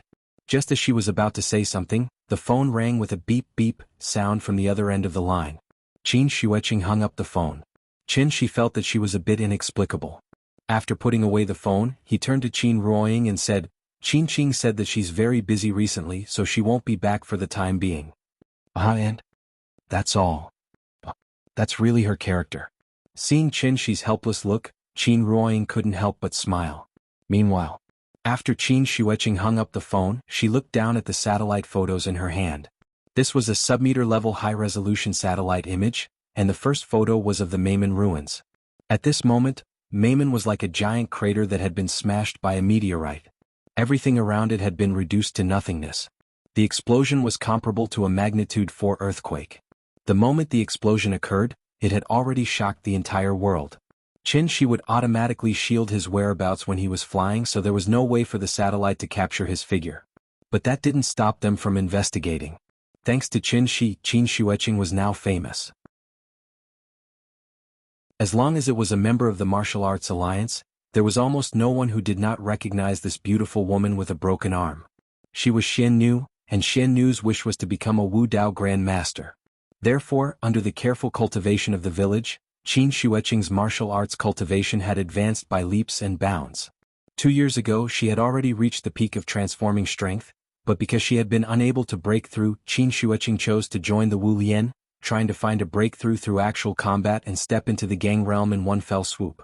The young and beautiful transforming strength Grandmaster attracted a lot of attention at that time. Everyone knew that Director Qin, who was parachuted into the emergency department, had a strong background. But it wasn't until she had a broken hand that everyone finally realized how strong her background was. She was a celestial being. Qin Xueqing had failed the hunting mission and lost a hand because of it. At that time, many people were waiting to see her make a fool of herself. But they didn't expect that she had found a great master from somewhere, who took her all the way to the Golden Triangle. After rescuing the hostages, they also flattened the place. Because of that, when Qin Xueqing returned to Beijing to report on her work, no matter who saw her, they would respectfully greet her, Director Qin. They couldn't afford to offend her. Qin Xueqing's status in the Wu Lian rose sharply. At that time she learned a not-so-secret. The village was also flattened. To be honest, Qin Xueqing didn't have such a big reaction even when Qin Shi killed great-uncle in front of her. But after hearing the news from the leader, Qin Xueqing was so shocked that she didn't come to her senses for a long time. After all, the village was almost a holy place in her mind. This holy place of inheritance that had existed for countless years was completely turned into ruins because of Qin Shi's appearance. The village used to have a well-known name, All Saints Valley. There had long been a rumor that there were many inheritances in Wuxia, and the All Saints Valley occupied 3 of them. In the battle between the immortal generals, the village was affected by the power of the 2 and completely turned into ruins. Before Qin Shi left, he killed the few remaining elders in the village. The village was destroyed and the elders were also dead. Without a leader, the Wu Lian extended an olive branch to the villagers, so most of the villagers chose to join the Wu Lian with their inheritances. The Wu Lian also became the biggest beneficiary. If a butterfly flapped its wings in Brazil, would it cause a tornado in Texas? This seemingly absurd question was the famous butterfly effect theory. At this moment, Qin Shi was like the butterfly flapping its wings in Brazil. He didn't know what kind of storm his big move would set off in the world. Of course, even if he knew, he wouldn't care. The small tea house by Hohai Lake was still open for business. At 4 o'clock in the afternoon, Gu Lao was ready to take the brothers home after this game. But at this moment, 2 GL8s blocked the entrance of the tea house. Then a group of people got out of the car. When Qin Shi heard the movement outside, he turned his head and couldn't help but sigh. He said helplessly, "It hasn't even been a month since it opened and my tea house is already being smashed twice." Gu Lao also turned his head and looked outside the window. He frowned and said, "Should we call the police?" "It's fine, take a seat, I'll go out and take a look." After that, Qin Shi walked out of the booth with a smile. Qin Shi walked to the door and was about to push the door open when he suddenly thought of something. He quickly turned around and shouted at Qin Ruoying, "Ying, call the police." Qin Ruoying couldn't help but roll her eyes. She didn't know whether to laugh or cry. She replied, "Be quiet, don't scare the kid again. Last time Wang Hao's group smashed the window and scared the little girl. If they did it again she would probably be traumatized." The 2 GL8s blocked the entrance of the tea house. This time was a little different from last time. Last time Wang Hao's group came for Qiao Yuan, but this time they came for Qin Shi. Therefore, as soon as Qin Shi walked out of the tea house, Tiantian's mother saw him. Chapter 173. Outside the tea house, a group of people got out of the car. Tiantian's mother was obviously the leader of the group, and next to her stood a man in his 40s. Tiantian's mother was called Li Lu, and she used to be a small-time actress. After marrying into a rich family, she stopped acting and became a rich lady at home. She basically only had to take care of her child every day. When Li Lu saw Qin Shi walk out, she immediately became excited. "Honey, it's him." Her husband's name was Zhou Haixing, and he was the boss of a real estate company in Jianghu. There were 7 or 8 people standing behind Zhou Haixing, and they were all Zhou Haixing's subordinates. They were all older and the youngest of them was at least 30 years old. Including Zhou Haixing, they were all dressed in a very mature manner, and most of them were dressed in dark business suits. Just by standing there he naturally gave people a sense of stability. In addition to their mature temperament, there was also a faint aura of power around them. Aura was a very mysterious thing. If Wang Hao was standing in front of this group of people, he would be so scared that he wouldn't dare to look them in the eye. This group of people was now a proper company employee, but who didn't have a past? Zhou Haixing was from Zhonghai. When he was young, he relied on his courage to fight to become a mine manager in a mine in Inner Mongolia. Later, when there was a boom in contracting coal mines, Zhou Haixing used some means to contract a medium-sized coal mine in Jianghu, and thus earned a large amount of startup capital. Zhou Haixing was the type of person who had foresight. He knew that the mining and energy business wouldn't last long, so he transitioned into the real estate industry a long time ago. Mining, energy, and real estate were the 2 most profitable industries in China. Those who could carve out a bloody path in these industries were all trendsetters of the times. Zhou Haixing was indeed very powerful, but unfortunately, he wasn't a rich second generation. This also caused his scope to be limited. Even if he became a real estate mogul with status and identity in Jianghu, Zhou Haixing was still limited to Jianghu and couldn't continue to expand. He started from scratch and got to where he was now. He was already someone that many people looked up to. However, Zhou Haixing wasn't satisfied and always wanted to go further. The appearance of Xiong and New District gave Zhou Haixing hope, so in the past year he would go to Shangjing whenever he had nothing to do. However, the waters in Shangjing were too deep. In Jianghu he was a big shot who could cover the sky with one hand, but in Shangjing it was difficult for him to move forward. It took Zhou Haixing more than half a year before he finally found a high-end route. However, even though the connection was made, there was no progress in the matter. In Zhou Haixing's words, those people were bastards who only took money but didn't do anything. Moreover, he couldn't afford to offend them. During this period of time, Zhou Haixing had been acting like a grandson to curry favor with others all day long, so he had been suppressing a stomach full of resentment. When he suddenly heard that his wife and child were being bullied, how could he sit still? So, after receiving the call, he immediately rushed over with his men. Before coming to the tea house, Li Lu had already told Zhou Haixing the whole story with exaggerated details. At that time, Zhou Haixing had exploded with anger. It was true that the waters in Shangjing were deep, but it wasn't to the extent that any Tom, Dick and Harry could jump in front of him. If a tiger didn't show its might, would they really think that it was a sick cat? Therefore, when he heard that Li Lu had identified the young man in front of him as the culprit who bullied her and her mother, Zhou Haixing immediately frowned.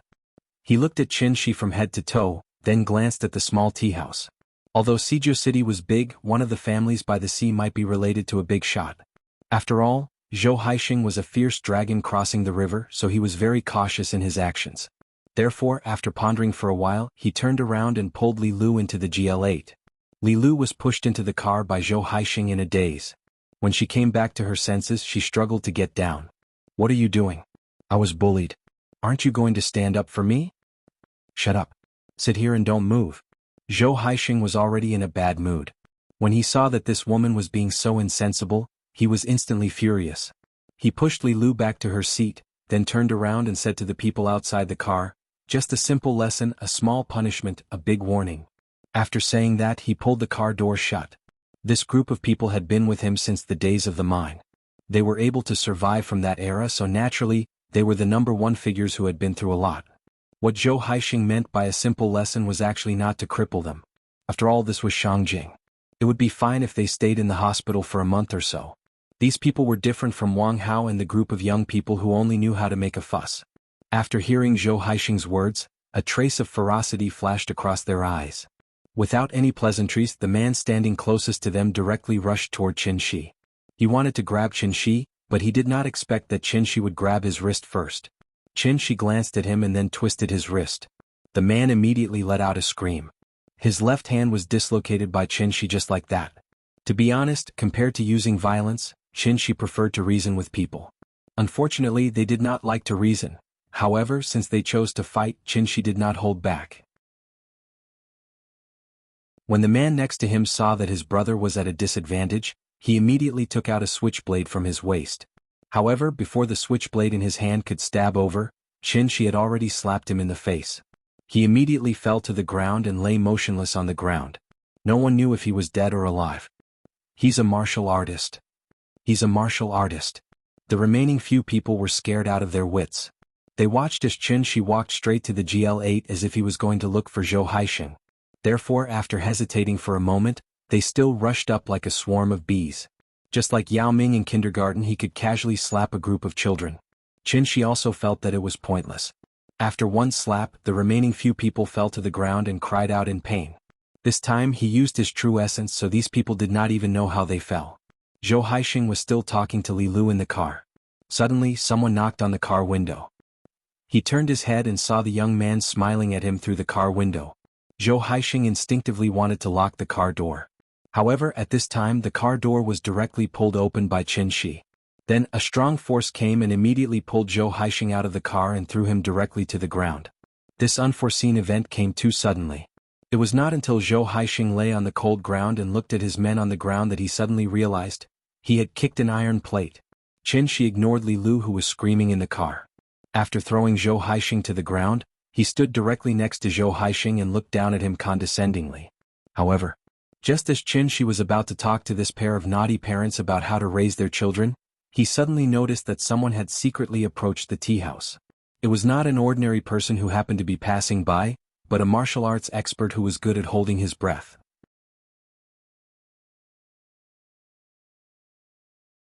Chapter 174. The people Zhou Haixing brought were sprawled all over the ground. Even he himself was thrown to the ground by Qin Shi. It took him a long time to regain his senses. From the time he got into the car to when Qin Shi pulled him down, the time it took was less than 30 seconds. In less than 30 seconds, Zhou Haixing already experienced the feeling of being on a roller coaster. Could this be fate? Was it destined that everything would go wrong in Shangjing? His wife was bullied when she casually entered a tea house, and when he brought people back to get back at them, he found out that the other party was a martial arts expert that he could not afford to provoke. Zhou Haixing really had 800 lifetimes worth of bad luck. For ordinary people, the martial Tao was not an unattainable existence. After all, everything in this world depended on talent. Music, painting, singing, dancing, and all kinds of sports. Even playing games required talent. Some people could play for 3 months and reach the diamond rank, while others could only hover around the gold rank after playing for a few years. Zhou Haixing once wanted to practice martial arts, but he was not cut out for it, so he stopped after a year or two. It was because he had learned martial arts that he knew how powerful martial arts experts were. This was not Jizhou, this was Shangjing. No matter how powerful he was in Jizhou, he had to lower his head in Shangjing. Zhou Haixing lay on the ground, not daring to move, but his mind was quickly thinking about how to solve this problem. Qin did not know about Zhou Haixing's psychological changes, he just wanted to have a good chat with this pair of naughty parents. But at this time, Qin suddenly felt something strange. On the street outside the tea house, a man and a woman suddenly walked over. The two of them were about 30 years old and were dressed very casually. They looked like a couple who came to Hohai to play. The man was holding a phone and constantly taking pictures. Martial artists did not know how to be invisible like Qin, so they could only use their breathing, movements, and muscle expressions to disguise themselves as ordinary people. But because of years of training, martial artists' footsteps were usually very light. Moreover, martial arts required martial artists to have precise control of their body, so every step they took, whether it was posture or distance, was almost the same as the previous step. This was muscle memory that could only be formed after a long period of training. It was precisely because of this that even though they had disguised themselves perfectly, they still couldn't escape Qin's eyes. Another detail was that this man and woman were not a couple at all. Although they looked very intimate, when the two of them looked at each other, their eyes couldn't help but avoid each other's gaze. It was obvious that they were a fake couple who got together at the last minute. Qin ignored Zhou Haixing. Instead, he stood at the entrance of the tea house and looked at the couple through the gap between the two GL8s. He just stared at the two of them. She watched them stroll from outside the bar to outside the tea house. Although the two of them tried their best to pretend as if nothing had happened and chatted casually, being stared at by Qin like this made them feel a strong pressure. They couldn't help but feel a little nervous. And because of their nervousness, their movements were slightly stiff. The woman didn't even dare to turn her head to look at the tea house. But this kind of behavior was simply giving herself away. There were so many people lying in front of the tea house. If they were ordinary people, how could they not turn around to take a look? The two of them slowly walked in front of the tea house. But at this moment, Qin suddenly waved at the two of them and shouted, "You two, come here for a second." The woman was so scared that she almost jumped up on the spot. Seeing this, the man next to her put his arm around her and pulled her forward. Seeing that they were still acting, Qin suddenly lost interest, so he said coldly, "I'll count to 3, 1, 2. Before the third count, the man seemed to have made a decision. He suddenly pulled the woman in front of Qin. They pretended not to see the wounded people on the ground. After they came in front of Qin, the two of them bowed and said, "Mr. Qin."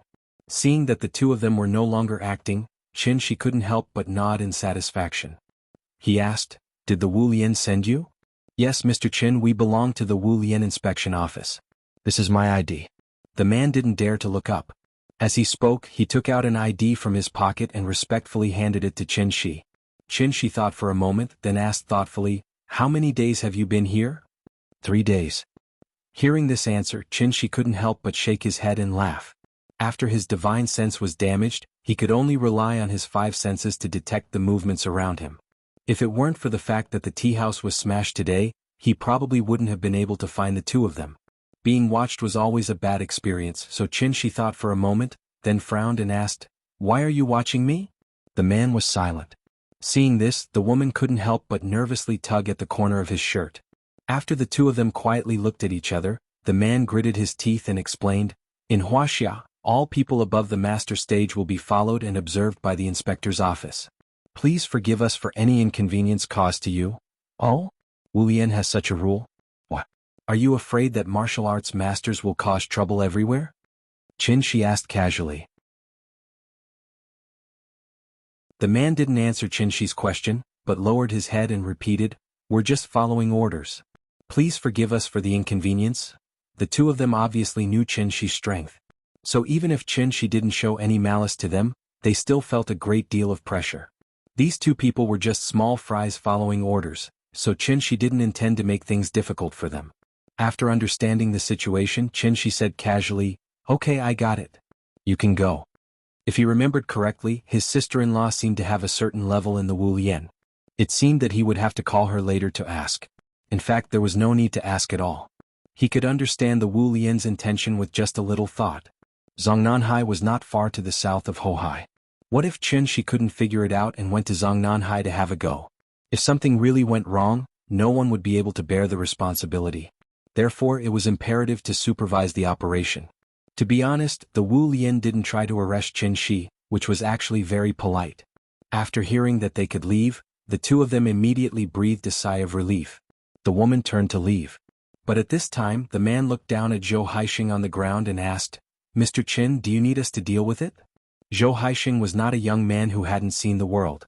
When he heard the two words Wu Lian just now, he knew who he had provoked today. After listening to their conversation, Zhou Haixing was so scared that he lost all his strength. Wu Lian Inspection Office. Masters above the master level. Just a few words were enough to make Zhou Haixing realize the seriousness of the matter.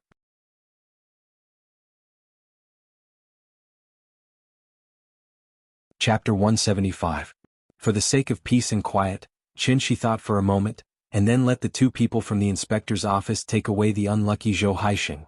As for where they were taking Zhou Haixing, that was not Qin's concern.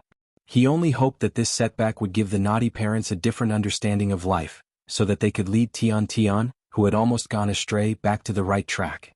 The child was not wrong, it was their parents who were wrong. Nowadays everyone was equal. Their children were not made of gold, so how could they be more precious than other people's children? So what if they were rich and powerful? Other than Gao Li and Jin Pang, who else in this world would dare to say that they were the number one rich second generation?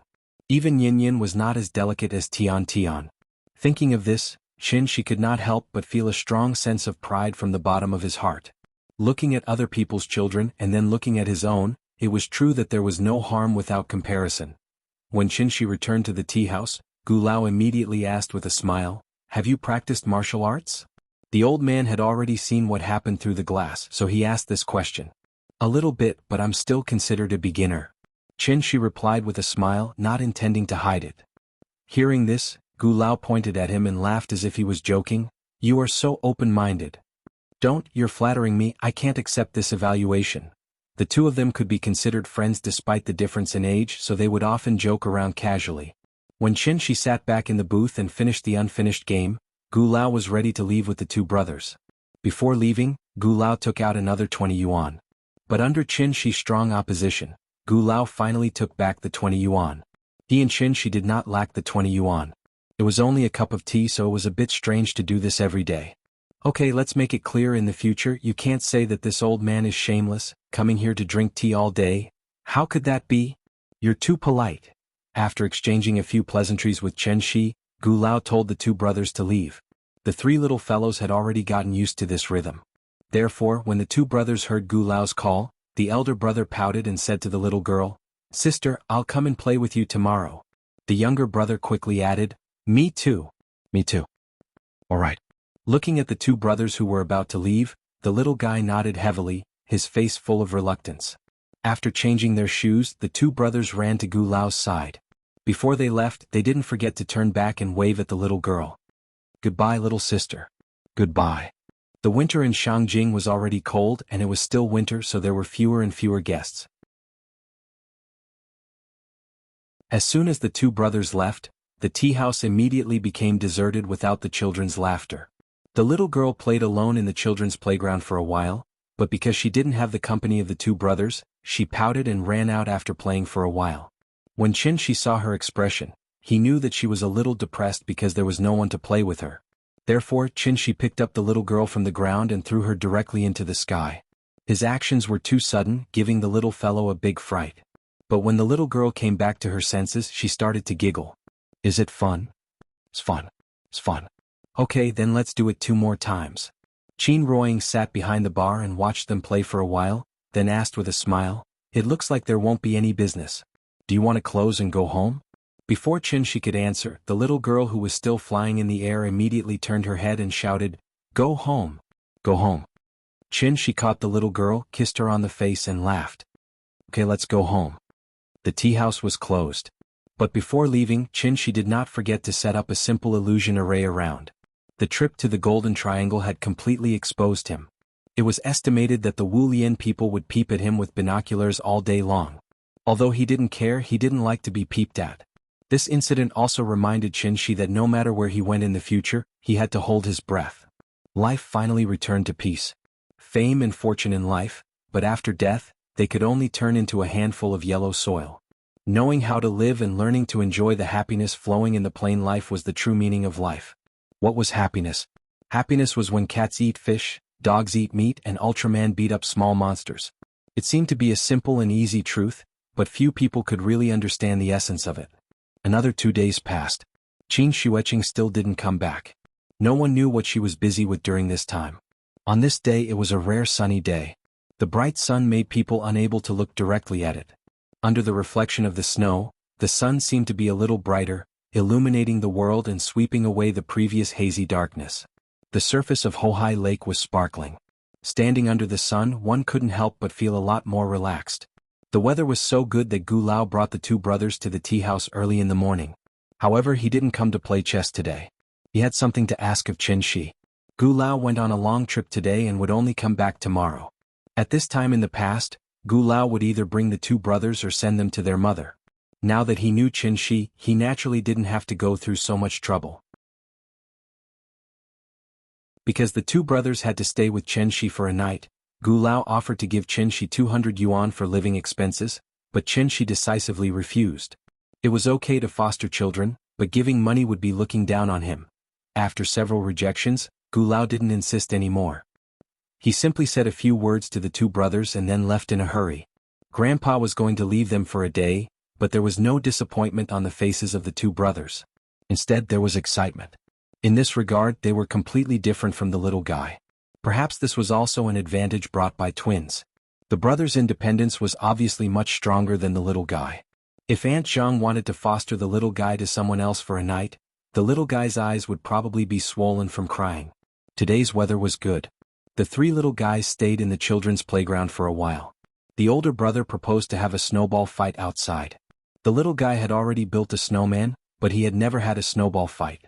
So when he heard that he wanted to have a snowball fight, he jumped up excitedly on the spot. In the winter, snowballs didn't hurt on the body, but it would be dangerous if they were hit on the head. Looking at the three little guys running out of the door, Qin quickly asked Qin Ruoying to watch them, and he quickly ran to buy helmets, gloves and goggles for the three little guys. When the full set of equipment was ready, the three little guys started to have a snowball fight outside the tea house. A three-person melee was not fun, so under the organization of Qin, they used snowballs to play sandbags. The older brother hid in the middle while the little guy and the younger brother stood on both sides of him and hit him with snowballs. Whoever hit him would be the one to dodge. Playing sandbags was not as fun as dodging sandbags. In order to be able to dodge sandbags in the middle, the three little guys were completely inspired. So when the older brother accidentally fell, he quickly got up on his own before Qin could help him. The little guy took advantage of the fall to hit him, but the older brother shouted that it didn't count, causing the younger brother to constantly make a face at him, saying that he was shameless. The three little guys were noisy, and their laughter resounded throughout the street. The couple leaned against the railing and leaned against the lakeside of Hohai Lake, quietly watching them play. The warm winter sun, the breeze of Hohai Lake. The greatest happiness in the world, in fact, was nothing more than this. Asterisk asterisk asterisk asterisk asterisk asterisk asterisk asterisk asterisk asterisk.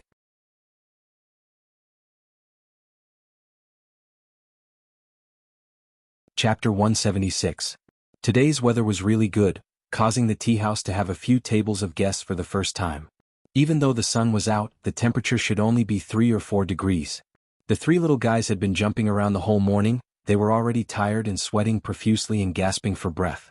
Strenuous exercise in the winter was easy to get sick, so Qin took out 3 pills from Big Cat's snack tray and let each of them take one. Afterwards, Qin also brought out 3 rattan chairs for them. When the three little guys were tired, they sat in a row outside the tea house, basking in the sun while discussing what to do next. The two brothers also had a restless personality. After resting for a while, they proposed to go outside for a stroll. The little guy was now the little follower behind the two brothers' buttocks. Wherever the two brothers wanted to go, the little guy wanted to go. Whatever the two brothers wanted to play, the little guy wanted to play. They really didn't have any opinions. There was no other way. Qin couldn't persuade them, so after discussing with Qin Ruoying, he took the three little guys out. There was a big difference between summer and winter in Hohai. In summer, the lakeside willows were swaying, the lush greenery was overflowing, boating on the lake was very leisurely and contented. In winter, the bare branches, white snow as far as the eye could see, there was only a piece of desolation. Only in the middle of January, when Hohai froze, would this place become lively again. Now there was still some time before Hohai froze, the skating rink was not open, and Qin didn't allow them to go near the lake, so after the three little guys circled around Hohai, they suddenly lost interest and kept clamoring to go back to play marbles. In the process of leading the three little guys back, Qin went to the nearby store to buy 3 yo-yos for them. He simply showed them a few moves, which immediately made the two brothers widen their eyes. Yo-yos were imported from overseas, so some of the names of the moves would become very Chinibyu after being translated. For example, the names of moves such as Force Whirlwind, Atomic Flame, Lightning Strike, and so on were simply too embarrassing. However, the two brothers seemed to think that it was very cool. After hearing Qin introduce this move as Force Whirlwind, the two of them became even crazier. They kept throwing the yo-yos in their hands, and at the same time they did not forget to shout, "Watch out! Force Whirlwind! Force Whirlwind! Bio bio bio! Watch my lightning strike! Take this!" The two brothers started fighting with their yo-yos. When the two ropes collided with each other, they immediately formed a dead knot, and it took them a lot of effort to finally untie it. Perhaps it was the difference between boys and girls. The little guy wasn't interested in the strange names of the moves. Instead, he was interested in how Qin retrieved the yo-yo. "Papa, teach me." The little guy handed the yo-yo to Qin and looked up at him expectantly. Qin took the yo-yo and picked it up with one hand. Then he walked towards the tea house and gave her a demonstration. "Come on, look, release it, take it back. Be gentle. When the rope is tight, you lift it up. How is it? Have you learned it?" The little guy excitedly took the yo-yo from Qin's hands, and then did as he was told. He gently threw the yo-yo down, and when the rope tightened, he suddenly pulled it up, and the yo-yo was immediately wrapped in the rope and brought back. "I've learned it. I've learned it." The little guy excitedly put his arms around Qin's neck and giggled. Qin took the opportunity to kiss the little guy on the cheek, which made the little guy laugh even more. When Qin returned to the tea house with the three little guys, it was already past noon, so he ordered a few dishes in the restaurant next door and prepared to let the children eat. Qin moved the rattan chair back to the tea house and was ready to let the three little guys play inside, but the tea house welcomed another regular customer. Xiao Yuan. After not seeing her for a long time, Xiao Yuan finally dressed normally today. A down jacket and a pair of jeans, simple, seemed to be more suitable for her age. She was as pure as the spring moon, and as bright as a lotus flower. Xiao Yuan didn't come alone today. There was a middle-aged man about 50 years old standing next to her. The man was thin and tall, wearing a pair of glasses and a suit that didn't fit well. He always inadvertently gave people the feeling of an old pedant. He was obviously an intellectual. Qin was busy moving the rattan chair back to the tea house. After looking back at Xiao Yuan, he smiled and said hello to her. "Long time no see. Boss, let me help you." Xiao Yuan saw Qin's movements, so she quickly ran to his side and helped him move the last rattan chair. Qin didn't refuse. After Xiao Yuan helped him move the last rattan chair into the tea house, he walked out of the tea house with Xiao Yuan again, and then asked with a smile, "This is my father." Xiao Yuan replied a little embarrassedly, then stood to the side. At this time, Father Qiao went directly in front of Qin, and after bowing to him solemnly, he said excitedly, "Thank you, boss. Thank you for saving my life." Qin was a little embarrassed by his enthusiastic attitude, so he quickly smiled and said, "You don't have to be like this. You're too polite. It was just a small matter." No. It was just a small matter to you, but to me it was a life-saving grace. The ancients say that a drop of water should be repaid with a gushing spring, let alone a life-saving grace. After saying that, Father Qiao bowed to Qin again. Qin was really not used to dealing with old pedants like this. After helping Father Qiao up, he quickly said, "It's cold outside. Come in and sit." Seeing this, Xiao Yuan quickly mediated and said, "Dad, let's go in and talk." The father and daughter of the Qiao family came specially to thank Qin. Wuxia's medical field divided chronic kidney failure into 4 stages: renal compensation stage, renal decompensation stage, renal failure stage, preuremia, and uremia stage. The medical field of the United States divided chronic kidney failure into 5 stages. The so-called uremia stage was the 5th stage of chronic kidney failure, and it was also the final stage. The important indicator of kidney failure was the creatinine value. 133 was the first stage, 186 was the second stage, 451 was the third stage, and more than 707 meant that one had entered the 4th stage, which was the uremia stage. The higher the creatinine, the more toxins in the body, and the greater the damage to the kidney.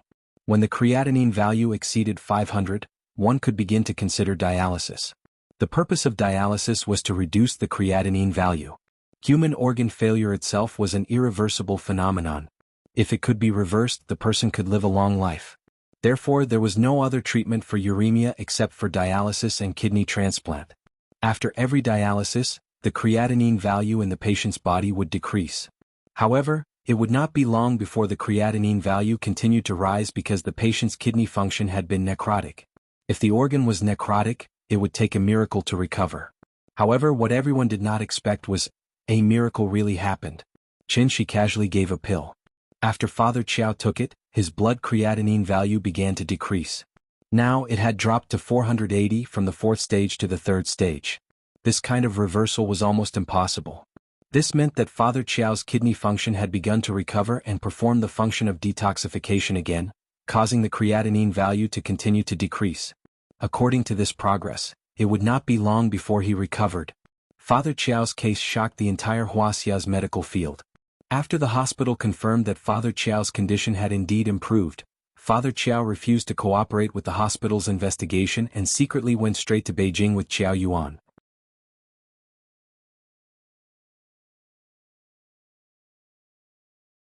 Chapter 177. Father Chiao had only entered the stage of kidney failure before, and his blood creatinine value had not exceeded 707 UML/L. His illness was discovered early and dialysis control was done in time, so he had not truly entered the final stage, which was often referred to as the late stage of uremia. However, organ failure itself was an irreversible process. Even if it was discovered early, modern medicine could only control the patient's condition as much as possible and delay the deterioration of the condition. Father Chiao was indeed very lucky. Before his kidney function had completely failed, he had taken Qin's elixir in time, so he was able to effectively suppress the condition and let his organ function begin to recover. This time he had come to visit Qin with a grateful attitude, so he had brought a lot of Guangzhou specialties such as Guanan bacon, black rice, fragrant rice and other local specialties. Although they were not worth much, they were worth the thought. As the saying went, goose feathers were sent from 1,000 miles away. The gift was light but the thought was heavy. Perhaps it was because Father Chiao had been diligent in teaching for a lifetime that he had saved enough good fortune for himself. Therefore, he had never thought that this kind of grateful attitude would actually save his life by accident. A simplified version of the energy elixir would not be able to fully restore his kidney. After the effect of the elixir wore off, his condition would naturally begin to deteriorate again. As the saying went, when you saved someone you should help them to the end. Qin was not a stingy person. After hearing Father Chiao's intentions, he took out 2 more energy elixirs from the bar counter. It was still the same explanation. The pills left by the old Chinese medicine doctor were very helpful for kidney disease. But this time, when Qiao Yuan took the pills from Qin's hand, she was so excited that her whole body trembled slightly. After Qin told them that they could take it all at once, Qiao Yuan hurriedly helped her father swallow the 2 pills one by one. After taking the pills, the father and daughter were so excited that they could not control themselves. A teacher in a small county had not seen much of the world in his life. He did not even know how to say a few words of courtesy. He only knew how to repeatedly thank Qin. Looking at his excited expression, it was as if he was about to dig out his heart and show it to Qin. Qiao Yuan wasn't any better. When she heard that Qin had convinced her father to take these 2 pills, she was so excited that tears almost flowed out. It was actually quite painful to deal with people who didn't know how to socialize. One of the most likely situations to occur was awkwardness. Everyone felt awkward because they couldn't get along. Therefore, Qin thought for a while and changed the topic to Qiao Yuan. At the mention of his daughter, Father Chiao finally opened his mouth. In that little corner of our little place, old Chiao, can be considered to have some fame, When Xiao Qiao came home and told me all those things, I almost fainted from anger. If it wasn't for her mother stopping me, I would have beaten her to death. I came to Shangjing this time to thank you in person. Thank you for saving my life. Secondly, I want Jojo to return all the money I swindled. Although we are poor, we don't earn this kind of black-hearted money. After all, Xiao Yuan was only a university student in her early 20s and hadn't experienced society. To put it bluntly, she was still insensible and hadn't grown up. She only wanted to earn money to treat her father's illness, but she didn't think about how to earn money. She did whatever came quickly. If everyone was like her, then society would be a mess. The Qiao family didn't have much money, but Xiao Yuan grew up in a scholarly family and received a good education. However, because of a small setback in front of her, she went astray and did the shady business of swindling people. This kind of behavior was simply unforgivable in Father Qiao's eyes. Although in a big city like Shangjing, Xiao Yuan's family could only be considered as ordinary people living at the bottom of society. However, it was this kind of country teacher who had never seen the world and couldn't even speak standard Mandarin that always had the awareness of being a role model. Therefore, he couldn't accept his daughter's behavior at all. Father Qiao punished Xiao Yuan by kneeling for an entire night and then asked Xiao Yuan to return all the money to others. Together with the keyboard player and the boss's share, she had to return the amount that they were swindled of. The last deal was with Wang Hao's brother. The money had already been returned, but before that, Xiao Yuan had already earned 12,000 yuan. In other words, she had to pay back an additional 18,000 yuan when she returned it. Back then she only earned 12,000 yuan, but now she had to return 30,000 yuan. Of course, Xiao Yuan didn't have that much money, so the remaining 18,000 yuan was naturally paid by Father Qiao. When it came to matters of principle, Father Qiao was very old-fashioned and wouldn't change what he had decided on. Xiao Yuan couldn't persuade him, so she could only call people in front of Father Qiao. After returning the money, Xiao Yuan also received countless curses and scoldings. She felt so wrong that she cried a few times. However, from Father Qiao's point of view, she only had herself to blame and didn't deserve sympathy. After hearing how Father Qiao educated his daughter, she couldn't help but look back at the three little guys in the corner. As a father, Father Qiao was clearly qualified.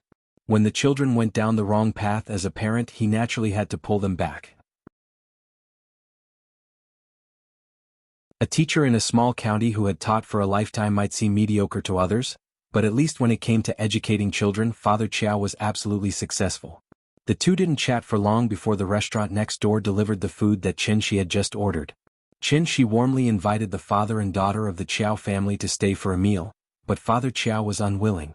After repeatedly thanking Qin for saving his life, he hurriedly left with his daughter. He came by train and didn't know how long it would take to arrive, so he didn't buy a return ticket.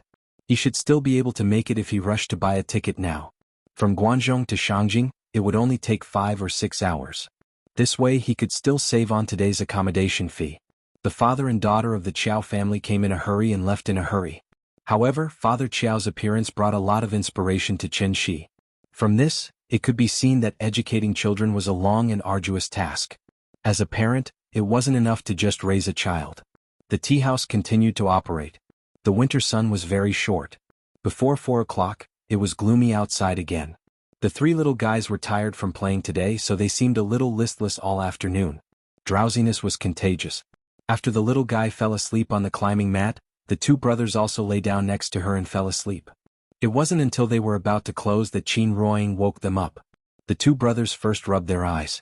When they heard Qin Ruoying say that she was going to take them home, they nodded in a daze. Grandpa said that they had to listen to their uncle and aunt today. But it wasn't until Qin picked up the little guy and Qin Ruoying led them out of the tea house that the two brothers finally came back to their senses.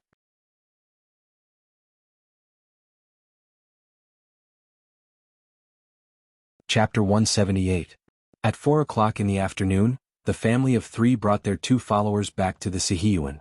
Most of the local residents in Hohai lived in the Sihiyuan. Therefore, the 2 brothers didn't feel that there was anything special about their 2-section Sihiyuan. This place only had an extra front yard and a few more rooms compared to a normal Sihiyuan. But because this was their sister's home, the 2 brothers were curious about every room. Once they entered the courtyard, the little boy led them everywhere. The back room, the west room, the east room, the main hall, and the back room. They ran through every single room. They even alerted Qin Yongyan in the study. When the little boy saw his grandfather, who had not shown up for a long time, he immediately stood under the eaves and sweetly shouted, "Grandfather!" When the two brothers heard this, they very obediently followed the little boy and shouted, "Hello, grandfather!" Qin Yongyan lowered his head and looked at the three little ones in front of him. Then he couldn't help but laugh.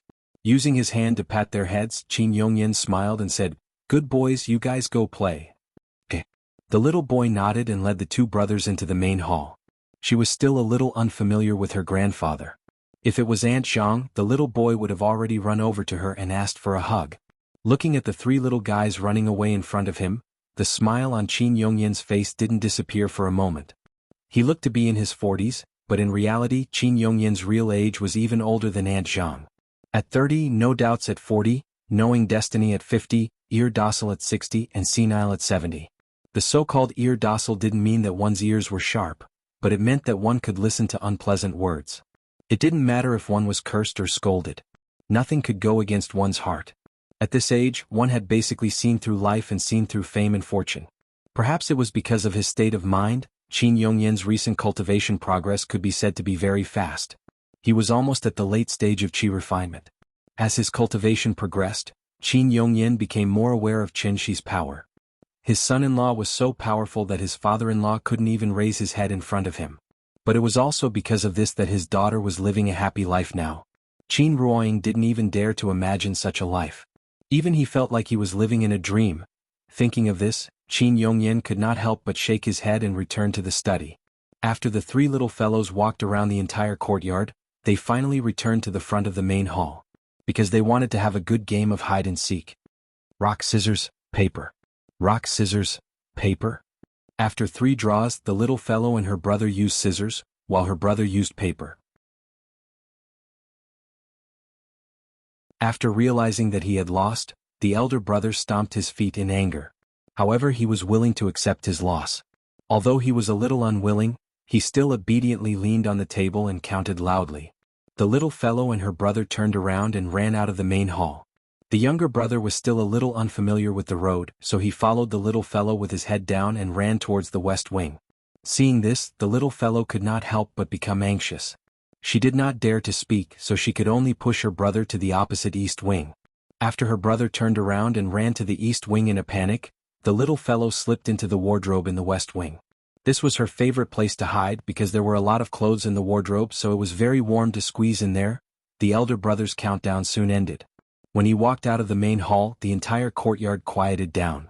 Qin Shi was busy cooking for them in the kitchen, while Qin Ruoying stood on the steps outside the west wing and looked at him with a smile. The elder brother was very clever. After looking around, he trotted to Qin Ruoying, raised his head and whispered, "Auntie, do they know where they are hiding?" Hearing this, Qin Ruoying shook her head with a smile and did not tell him. The elder brother had no choice but to look for them honestly. He first went into the west wing and looked around but did not find anything strange. It was probably because this was not his home, so the elder brother did not think of looking through the wardrobe. After looking around and not seeing anyone, the elder brother ran directly to the east wing opposite. At this time, the little fellow who had been paying attention to the situation outside, quietly pushed open the wardrobe a little. After confirming that the elder brother had left, the little fellow came out of the wardrobe, and then leaned against the window to secretly observe the elder brother's every move. Not long after the elder brother ran into the east wing, there was a burst of cheers from inside. Then the elder brother walked out with the younger brother, who was frowning.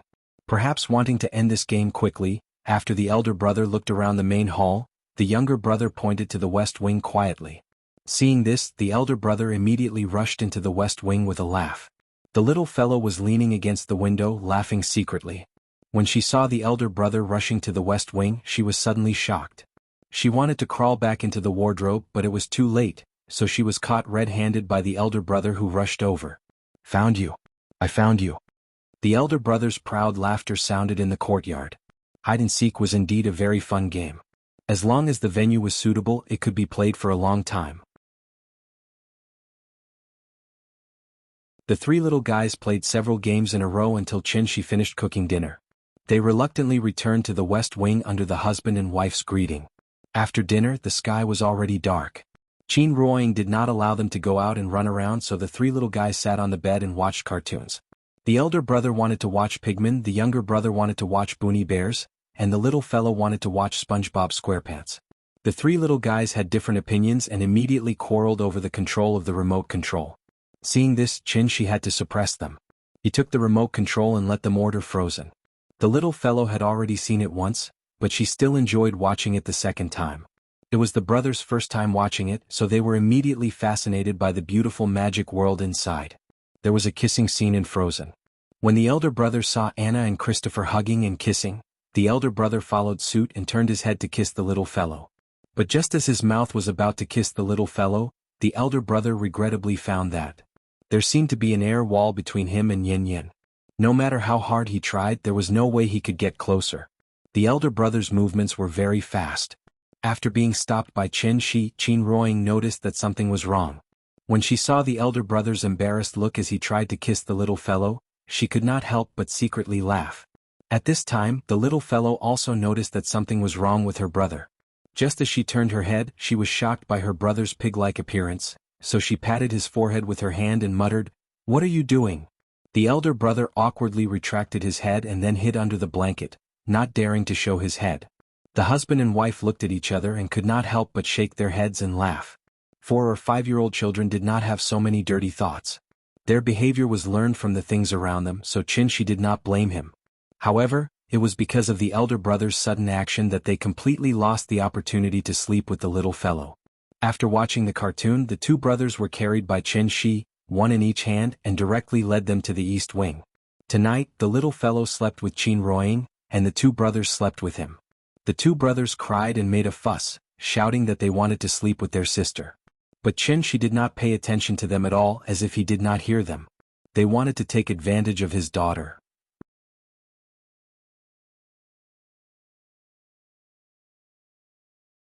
Chapter 179. The two brothers hesitated for a long time. Although they were usually very outgoing, they seemed to be homesick at night.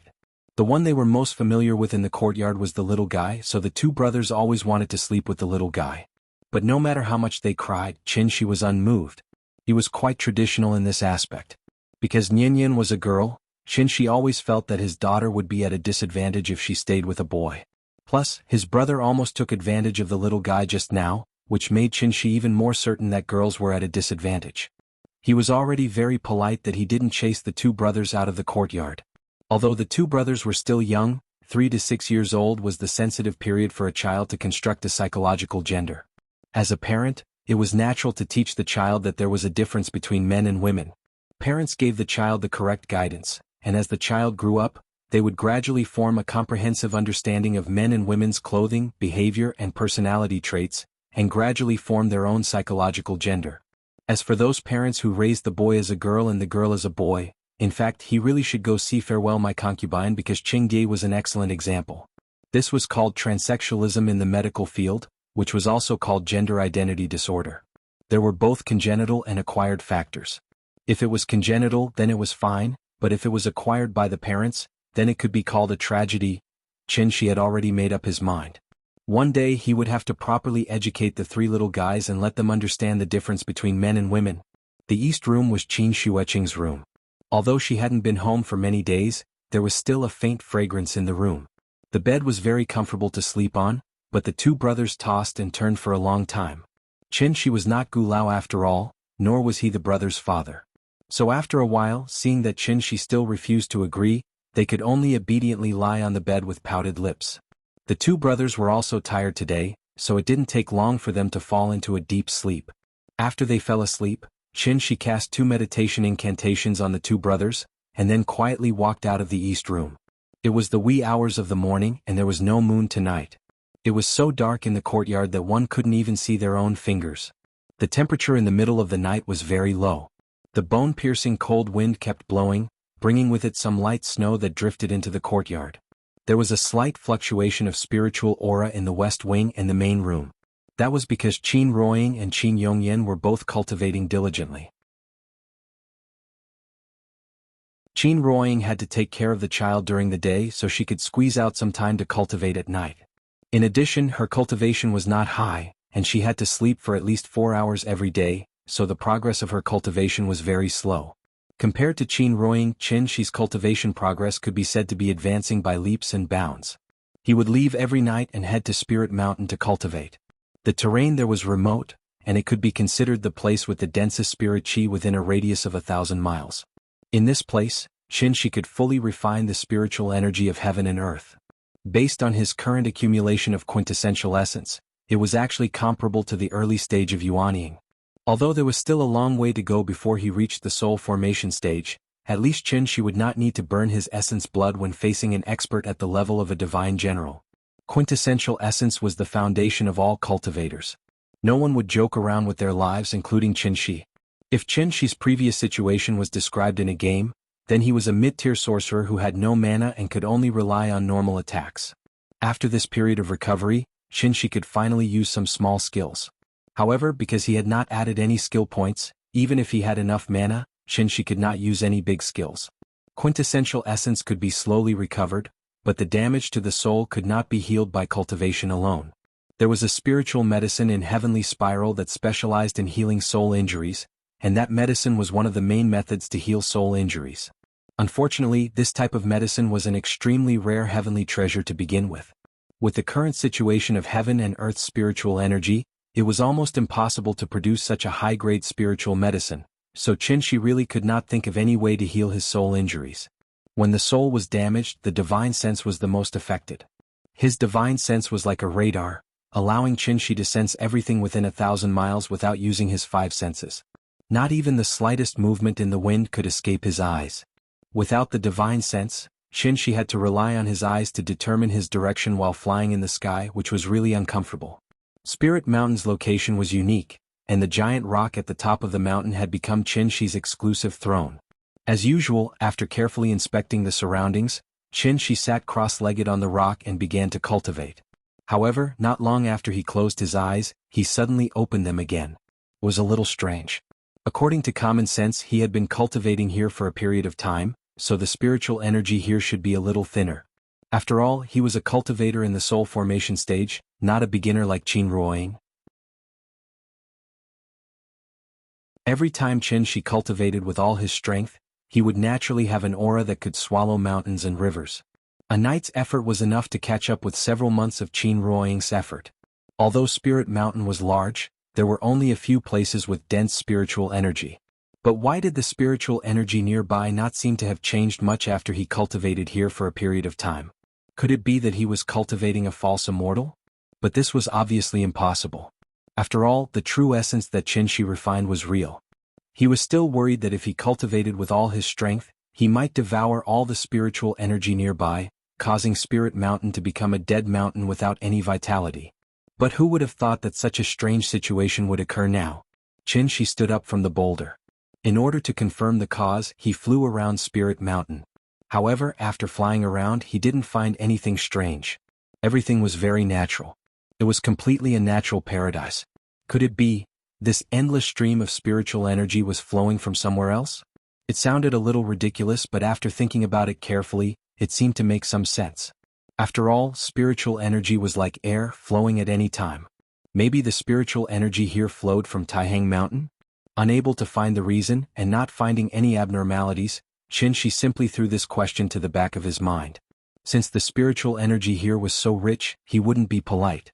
After setting up a spirit gathering array on the mountain peak, Qin began to cultivate with all his strength. This time he didn't restrain himself. He opened his stomach and swallowed like a tautai. In an instant, the wind and clouds surged. Because of the violent surge of spiritual energy, a cloud vortex even appeared in the sky above Spirit Mountain. Qin wanted to see if the spiritual energy here would decrease if he cultivated with all his strength.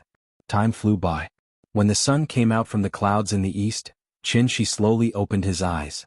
Under his hard work, the spiritual energy here had decreased by a large amount as he wished.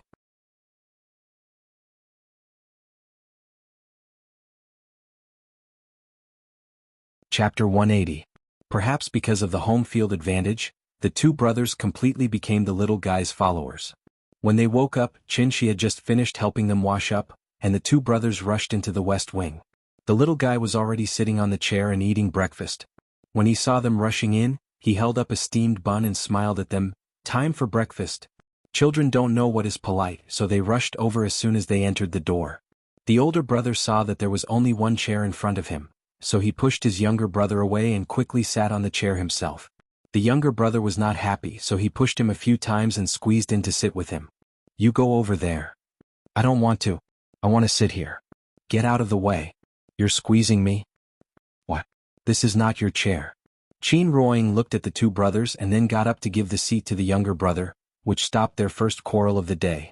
This was the bad thing about twins, they always wanted to win or lose. Qin Ruoying was serving the three little guys, but Qin suddenly received a call from Gu Lao. The old man was delayed by something, so he would not be back until the afternoon. Although he believed that Qin would not treat the two brothers badly, out of concern for his grandson, Gu Lao talked with Qin for a while, and then euphemistically expressed that he wanted to talk to the two brothers. Hearing this, Qin turned on the speaker and put the phone in front of the two brothers. The two brothers, one after another, related in a little while what they had done on the previous day. After listening, Gu Lao finally felt relieved and hung up the phone. Qin told the two brothers that their grandfather would come back in the afternoon to pick them up. However, what he did not expect was that the two brothers were not sad at all after hearing the news, but jumped with joy. Uncle, can you take us out to play? Huh? Where do you want to go? The amusement park. Hearing this, Qin and Qin Ruoying couldn't help but look at each other. It was probably because they heard Nian bragging about her experience at the children's playground that the two brothers engraved that place in their minds. Just like Nian in the past, she was very envious of others, but Auntie Zhang couldn't bring her along. Thinking about it, it was quite pitiful. Thus, Qin patted the brothers' heads and said with a smile, "Okay, Uncle will take you there. We'll leave after breakfast, okay?" "All right." The two brothers were so excited that their faces turned red, while the little fellow was smiling proudly at the side, as if silently saying that they were basking in her light. What was the reaction of the child when he was excited? He stomped his feet. After hastily eating breakfast, her brother ran to the steps outside the west wing. He kept jumping and shouting, "Hurry up, hurry up." It's almost afternoon. When the younger brother saw this, he also ran out and kept stomping his feet on the steps. No one knew what they were doing. The little fellow was really proud today and the smile on his little face never stopped. After a simple packing, Qin carried the little fellow and Qin Ruoying held the two brothers, 2 adults and 3 children, and the group of 5 slowly walked out of the courtyard. It was still troublesome for the 5 of them to take a taxi. The 3 little fellows didn't want to be separated, and Qin didn't want to be separated from Qin Ruoying, so it wasn't until the 3rd car that the driver finally agreed to give them a ride. He also asked one of the little fellows to hide and not be seen by the traffic police. The Children's Experience Museum last time was for civilian consumption, so this time Qin was going to take them to a high-end one. In Kid Swithlanafringus, a children's amusement park that didn't even have a Chinese name, was known as the cutest fairy tale world in Shangjing, and was also a holy place for internet celebrities to take photos. This place couldn't be entered without children, so many internet celebrities had to make a special trip to borrow a child. The tickets were very expensive because it was the weekend, and the package cost 568 yuan. It was limited to 1 adult and 1 child, and they could only play for 2 hours. This place was not as big as the Children's Experience Museum last time, but the decoration was extremely exquisite. After putting on anti-skid socks and walking in, they were greeted by a giant teddy bear about 3 meters tall. The 3 little fellows had never seen such a big teddy bear in their lives, so they were shocked on the spot.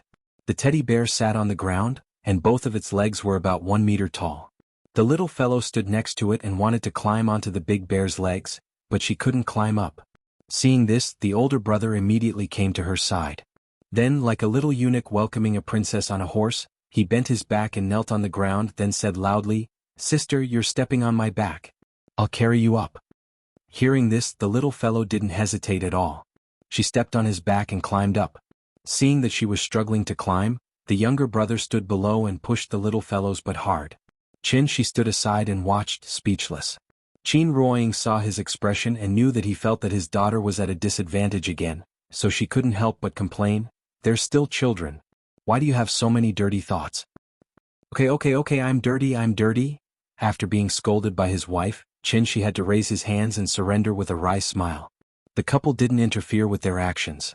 After the little fellow climbed up, the younger brother also wanted to step on the older brother's back and climb up. But at this time, the older brother quickly stood up from the ground and said to the younger brother, "You carry me up and I'll pull you up after I'm up." The younger brother didn't doubt him, so he stood below and supported the older brothers but with all his strength, sending him up. The little fellow sat on the big bear's leg and pulled the older brother's arm up with all her strength. With their joint efforts, the older brother successfully climbed up.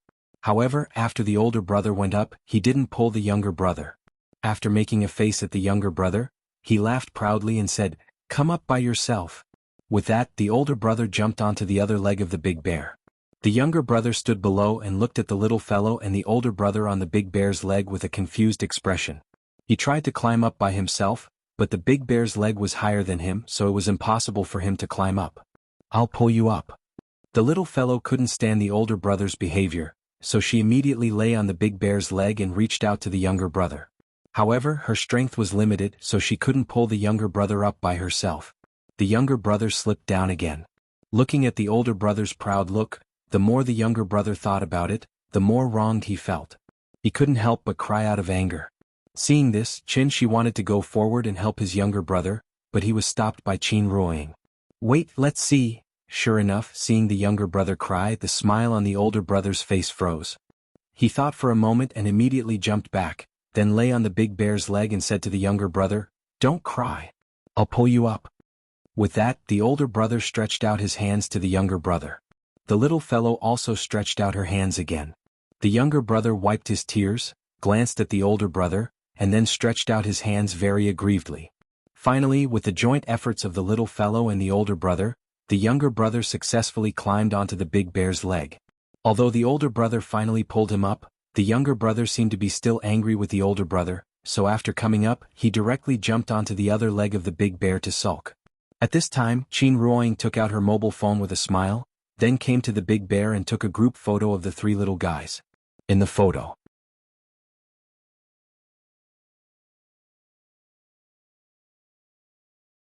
Chapter 181. Inkid Swithlani. The ticket price for Friends was so high, but seriously it was not worth the price. Especially for people like Qin Shi who could only take a few photos all year round, this place was not as entertaining as the Children's Experience Center that he took the little guy to last time. There were only a few main amusement facilities here. Brown Bear's rock climbing wall, Coney Rabbit's spider tower, Edward's slide, Leo the Frog's trampoline, Steamed Bun Man's sky net, as well as a pink ocean pool and some scattered small toys. The biggest selling point was not the children's entertainment facilities at all, but the decoration design style. The background was white, giving people a clean and bright feeling, and there were giant dolls everywhere. Once people walked in, they would feel like they were in a fantasy world. Therefore, it became a selfie mecca for online celebrities to show off their love. The designer probably targeted the parents, not the children themselves. That was why it was so popular. Of course, this did not mean that this place was useless. After all, these entertainment facilities were still very attractive to children. The children's paradise was divided into two levels. The upper level was a hollow climbing net with a rotating slide in the middle. Perhaps because there were so many people, the voices of the three little guys were particularly loud, attracting a lot of attention as soon as they came in. The weekend ticket was 200 yuan more expensive than the weekday ticket, so there were fewer people. The three little guys walked into the children's paradise. As soon as they saw the climbing net leading to the second floor, the older brother immediately shouted, "I want the slide." His words were like a spark thrown into a barrel of explosives, instantly igniting the little guy and the younger brother. The three little fellows rushed towards the climbing net almost as if they were trying to outdo each other. They had to compete to see who could climb faster, and who fell behind was a puppy. The parents could only wait below, so the couple sat by the ocean pool and quietly watched the three little guys play. There were many people who came here to take photos, and there was even an internet celebrity lying in the ocean pool and doing a live broadcast. Perhaps affected by the surrounding atmosphere, Qin Shi asked Qin Ruoying to take out her mobile phone. The two of them also planned to join in the fun and take a selfie. Just as the two of them leaned together to take selfies with their mobile phones, a little girl holding a DSLR carefully approached them. "Hello, I'm a student from Peking University's photography department. Can I take a picture for you?" The little girl's name was Sun Yuan. Her name was round, but she was actually a skinny little girl who was less than 1.6 meters tall. In terms of age, she was about the same age as Qiao Yuan, so she seemed a little shy. After saying this to Qin Ruoying, Sun Yuan held the SLR camera and stood in front of the couple with a nervous expression. Qin Ruoying glanced at her and did not answer immediately. Instead she turned to look at Qin Shi. After the couple communicated silently, Qin Shi nodded with a smile and said, "Then I'll have to trouble you." "Thank you." Hearing Qin Shi's reply, Sun Yuanyuan couldn't help but nod excitedly, then took a few steps back with the camera. Qin Shi didn't know much about photography. He thought that professionals like them would have a lot to pay attention to, so he asked politely, "What do you want us to do? Do you want us to pose in any way?" "It's natural to shoot portraits. You can be more casual, just like when you took the selfie just now." Sun Yuanyuan knelt on the ground with one knee, holding the lens with one hand and the camera with the other. She was clearly in the zone, so her speech was much clearer and more fluent than before. "That's all?" Yes, that's all. You can be more casual and do whatever you want." The couple sat side by the ocean pool. Qin Ruoying thought for a while, then gently leaned her head on Qin Shi's shoulder, and Qin Shi naturally held her hand. They didn't look at the camera but stared at each other, and in less than a second they were in the zone. It was a common look between lovers. Seeing this, Sun Yuanyuan was excited on the spot. Click, click, click. After pressing the shutter several times, she stood up again with the camera. Sun Yuanyuan looked at the photos and her face was full of excitement. Judging from her expression, she seemed to be very satisfied with these photos. "Take a look. Are you satisfied?" The photo rights belonged to the couple, so she immediately took the camera and handed it to them. "It's okay, I like it." Qin Ruoying smiled and nodded. Hearing this, Sun Yuanyuan couldn't help but clench her fists in excitement. She said excitedly, "Can I add you on WeChat? I'll send the photos to you after I export them." Qin Ruoying didn't have WeChat, so Qin Shi said with a smile, "Add me." "Okay." After exchanging WeChat with Qin Shi, Sun Yuanyuan didn't leave, but kept looking at the photos with the camera. The more she looked at the photos, the more she liked them. Sun Yuanyuan held the camera for a long time. After seeing that the couple didn't leave, she carefully leaned over and asked with a complicated expression, "I think this photo is very good. There's a photography competition next year, can I take it to participate?" "Participate?" Hearing this, Qin Shi suddenly frowned. When Sun Yuanyuan saw his expression, she immediately waved her hand and said anxiously, "It's okay if you can't, I'll take it back and keep it. I promise I won't show it to anyone. I promise." Some people didn't like their photos to be circulated outside, so the little girl was afraid of causing Qin Shi's disgust. If Qin Shi asked her to delete the photos, it would be a tragedy. Qin Ruoying saw the little girl's timid look, so she smiled and said, "I'm fine with it." Then she turned her head and looked at Qin Shi. When Qin Shi made eye contact with her, he suddenly shook his head and laughed. Since his wife said so, what else could he not do? It wasn't that he was ashamed, he just didn't want his photos to be circulated around. Since he was going to participate in a photography competition, a lot of people would definitely see the photos of him and his wife. When Qin Shi thought about how people would judge the photos of him and his wife, he always felt a little strange.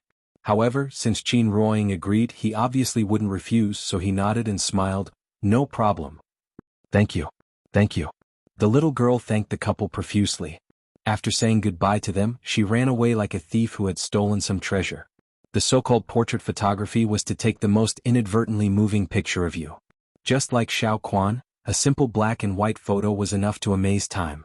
People who looked at the photo 20 years later couldn't help but palpitate. Sun Yuanyuan knew that she had taken a good photo.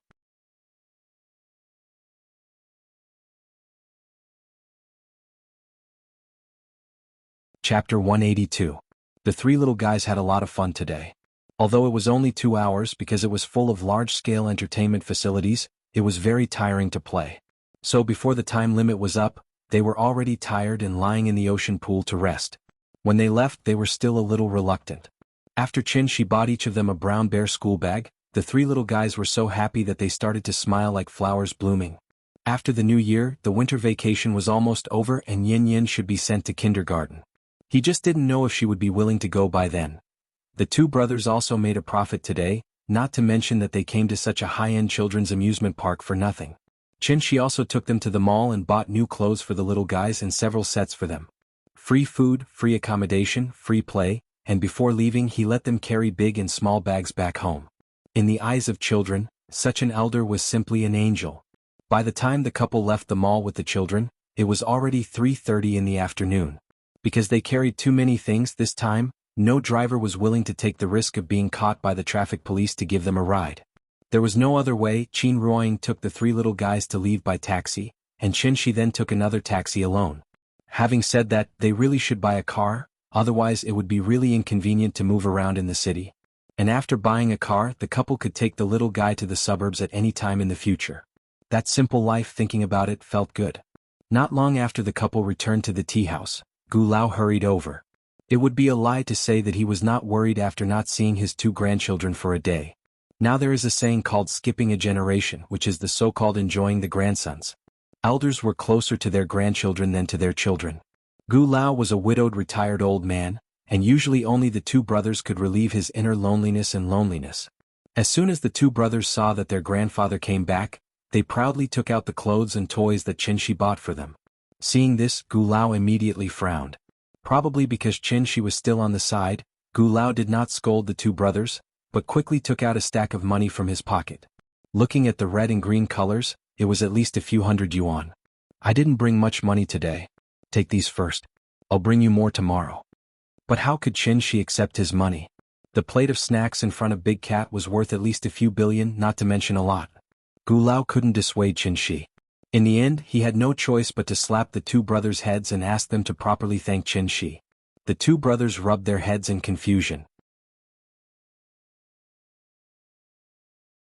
They didn't know why their grandfather was angry. After chatting with Qin Shi for a while, Gu Lao left with the two brothers. After they left, the family of three prepared to close up shop and go home. Anyway, the business of the tea house was up to them. Although it was a little early today, it didn't matter. The little girl was still looking forward to going home to show off her new clothes. Night fell. When the little girl fell asleep and Qin Ruoying began to cultivate, Qin Shi quietly left the courtyard. It was fine that he didn't notice it before, but now that he found out the abnormality, he naturally wanted to find out what was going on. After a while, Qin Shi came to Spirit Mountain again. After landing on the top of the mountain, he closed his eyes and carefully felt it. Not long after, when Qin Shi opened his eyes again, he couldn't help but frown slightly. Last night, he set up a spirit gathering formation and used all his strength, which caused Spirit Mountain to lose at least 10% of the spirit energy of heaven and earth overnight. The spirit energy of heaven and earth was known as the origin of all things. As long as this planet did not become a dead one, then the spirit energy of heaven and earth could be called a renewable energy source like solar energy and water energy. It could be regenerated, but it also needed a process. The spirit energy of heaven and earth here was really plundered by Qin Shi.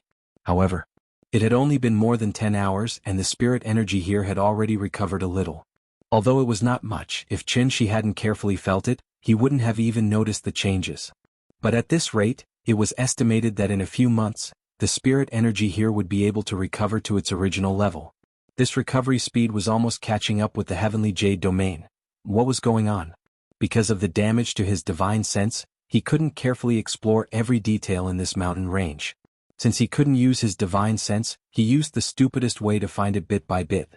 This time, Qin Shi didn't fly carelessly, but flew extremely slowly. Like plowing the ground, he plowed Spirit Mountain from beginning to end. However, he spent 2 hours carefully studying Spirit Mountain, but he still didn't find anything out of the ordinary. Everything was so natural. But the more it was like this, the stranger it seemed. Qin Shi had been back on Earth for a while. How could he not know the situation on Earth? Earth was not a dead star and could still produce spirit energy of heaven and earth. But the speed was like a locked faucet, only opened a little, so it took half a day to fill a basin of wash water. But now, it was like a faucet burst. As soon as the faucet was opened, the water gushed out crazily. This speed was almost catching up with the heavenly jade domain. What kind of place was the heavenly jade domain? It was a cultivation holy land that could give birth to an immortal emperor.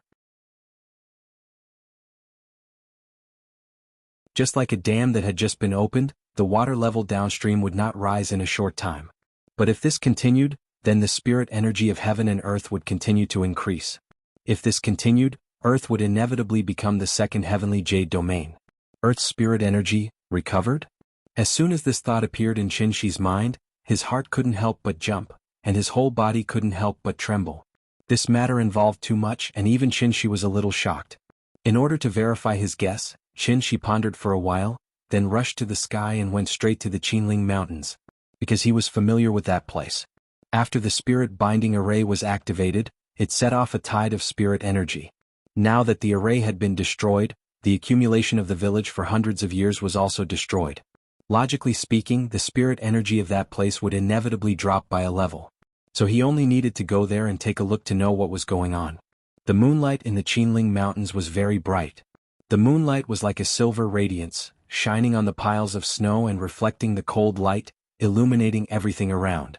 The village had been reduced to ruins and the villagers had all left. In the center of the ruins, there was a huge semicircular crater left behind after the battle between Qin Shi and the Immortal General. Immortal cultivators were not nuclear bombs, and after collision, there would be no radiation. Instead, a lot of true essence would escape. True essence was the product of refining the spirit energy of heaven and earth, so the deepest part of the crater was the place with the densest spirit energy. In the huge crater, a tulip was leisurely blooming in it. Tulips were very resistant to cold, and could withstand a low temperature of -35 degrees Celsius in winter. When the temperature returned to above 8 degrees Celsius, it could begin to grow. But under the stimulation of the surging spirit energy, this tulip actually bloomed in this cold winter. The spirit energy of heaven and earth here had actually recovered to the level before the array was destroyed. Qin Shi frowned as he floated above the ruins, staring at the deep crater in front of him in a daze. Suddenly a thought jumped out of his mind. Immortal General of Tianmen? Tide of spirit energy?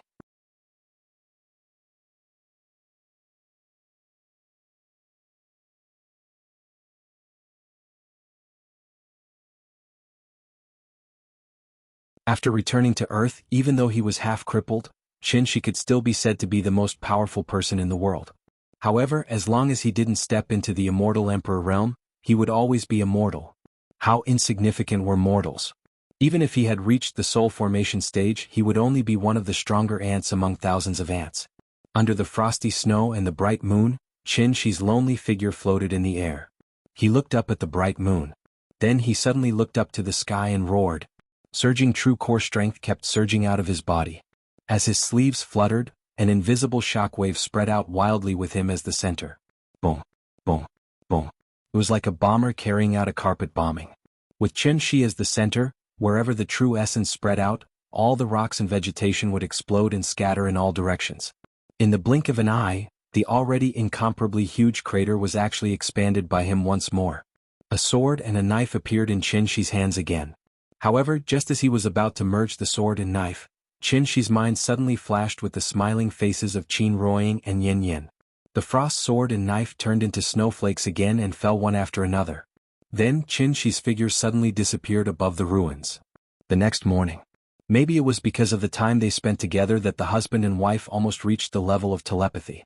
Therefore, after Qin Ruoying got up, she felt that something was wrong with Qin Shi today, but she couldn't tell exactly what was wrong. After serving the little fellow breakfast, Qin Ruoying helped Qin Shi pack up as usual.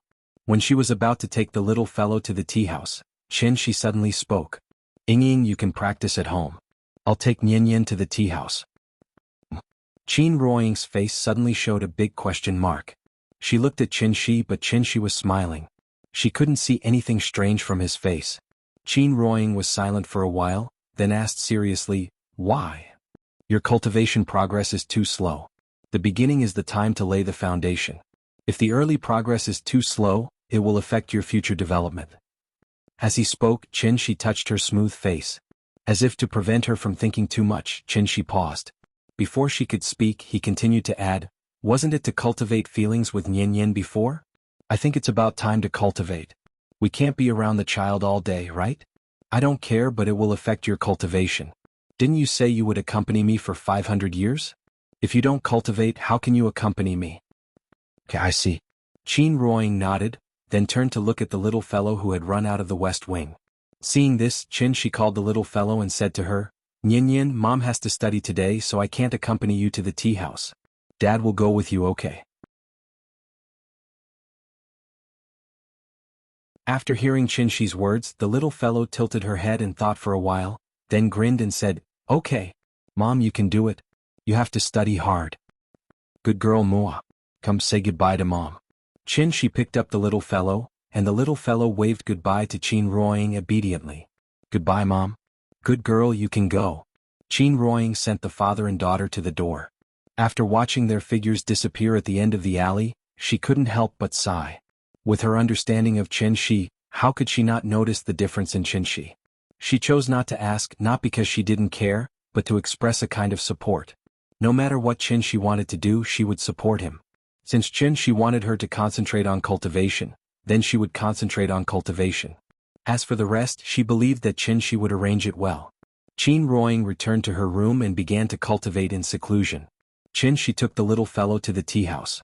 As soon as they entered the tea house, the little fellow ran to the children's park and waited for the arrival of the brothers. Qinshi made himself a cup of tea and sat behind the bar, silently watching the little fellow. Qinshi didn't know how long the recovery of spirit qi would last. If it was just a temporary situation, it would be fine. But what if it would last for a long time? When the earth really changed from a planet in the age of chaos to a holy land for cultivation, what kind of changes would the world usher in? Everything was unknown. Human beings would always be afraid of the unknown. Since that was the case, it would be better for him to become stronger before that.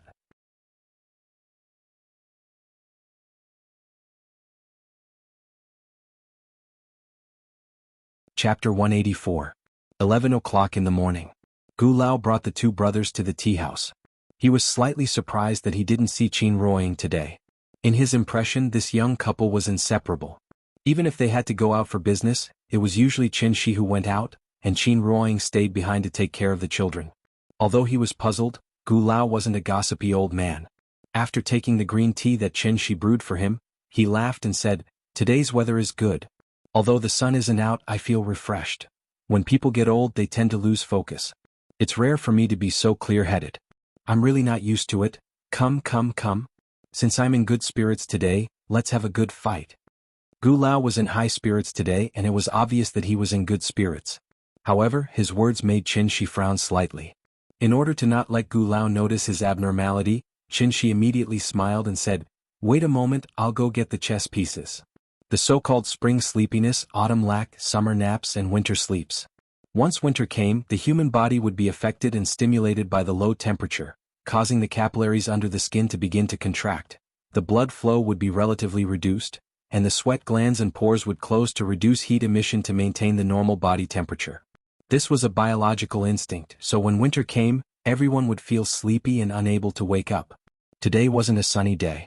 Although it wasn't snowing, the thick dark clouds still covered a large part of the sun, and the temperature outside was estimated to be around 0 degrees.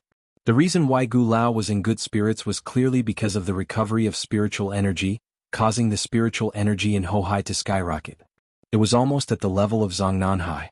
Living in such a place, of course, one would feel refreshed. What would the rich spiritual energy directly affect? For immortal cultivators, cultivation would become easier, and even achieve twice the result with half the effort. Although mortals didn't know how to cultivate, if they lived in such a place with rich spiritual energy for a long time, their physical condition would become better and better, so much so that they would be immune to all diseases and live a long life. There were longevity villages all over the world, and these villages all had one thing in common, which was excellent geographical location. Deep canyons, lush forests, birds, flowers, and mountain springs.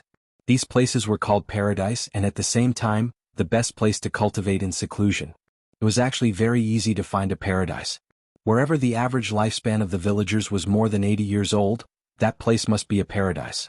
Wuxia's leaders had a long lifespan.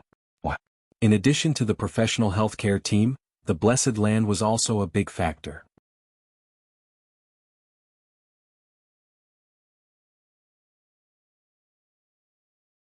Qinshi gave her the cultivation method, but he didn't teach her the general knowledge of the cultivation world, so Qin Shueqing was still a little confused about the specific realm, and could only practice according to the cultivation method every day in a daze. Qin Shueqing always felt that her cheap brother-in-law might know something, so she kept asking over the phone. However, Qinshi didn't answer her questions at all but said directly, "That's it, I'll hang up first." Everything happened too suddenly and the time was still short, so Qinshi couldn't make any conclusions for the time being. There was always a process to everything, and instead of making wild guesses, it was better to see the results when the time came. "Hey, wait, you said that as long as I form the golden core, my broken arm will be able to recover. Then Qi refinement, foundation establishment, golden core. What's above that? What level are you at?" "Soul formation." After saying that, Qinshi didn't say anything more and directly hung up the phone. Hearing the beeping sound of the phone, Qin Shueqing couldn't help but think over and over again. Qi refinement, foundation establishment, golden core. Soul formation.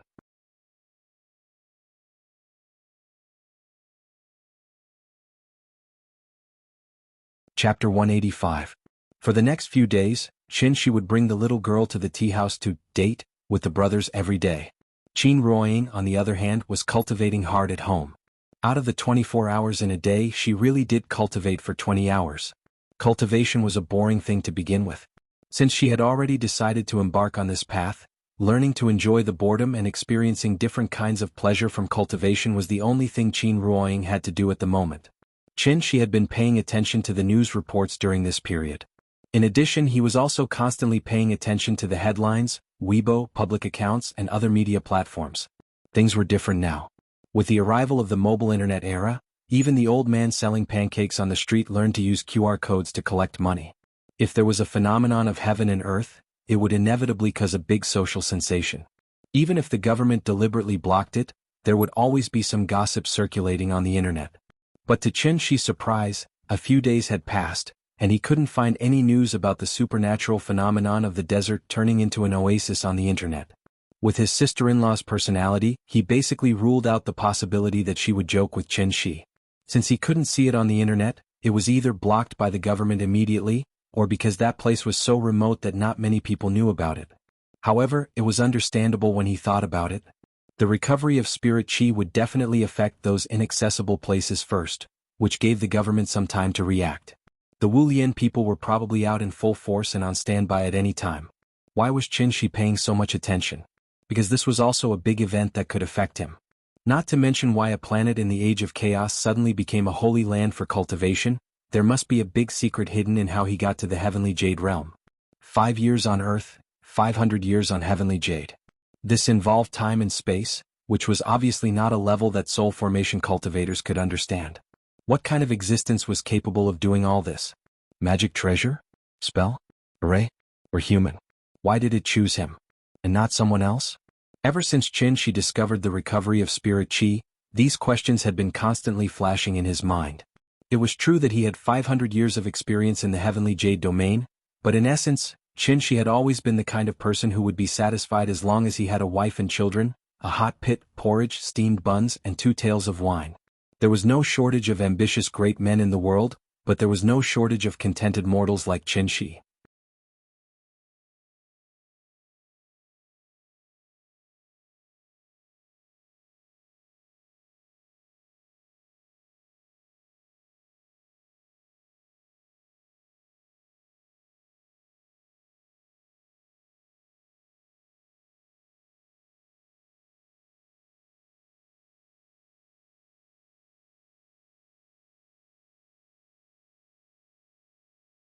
Perhaps it was because some departments had informed them in advance, so the 2 experts explained the reasons for the audience in front of the TV from a scientific point of view.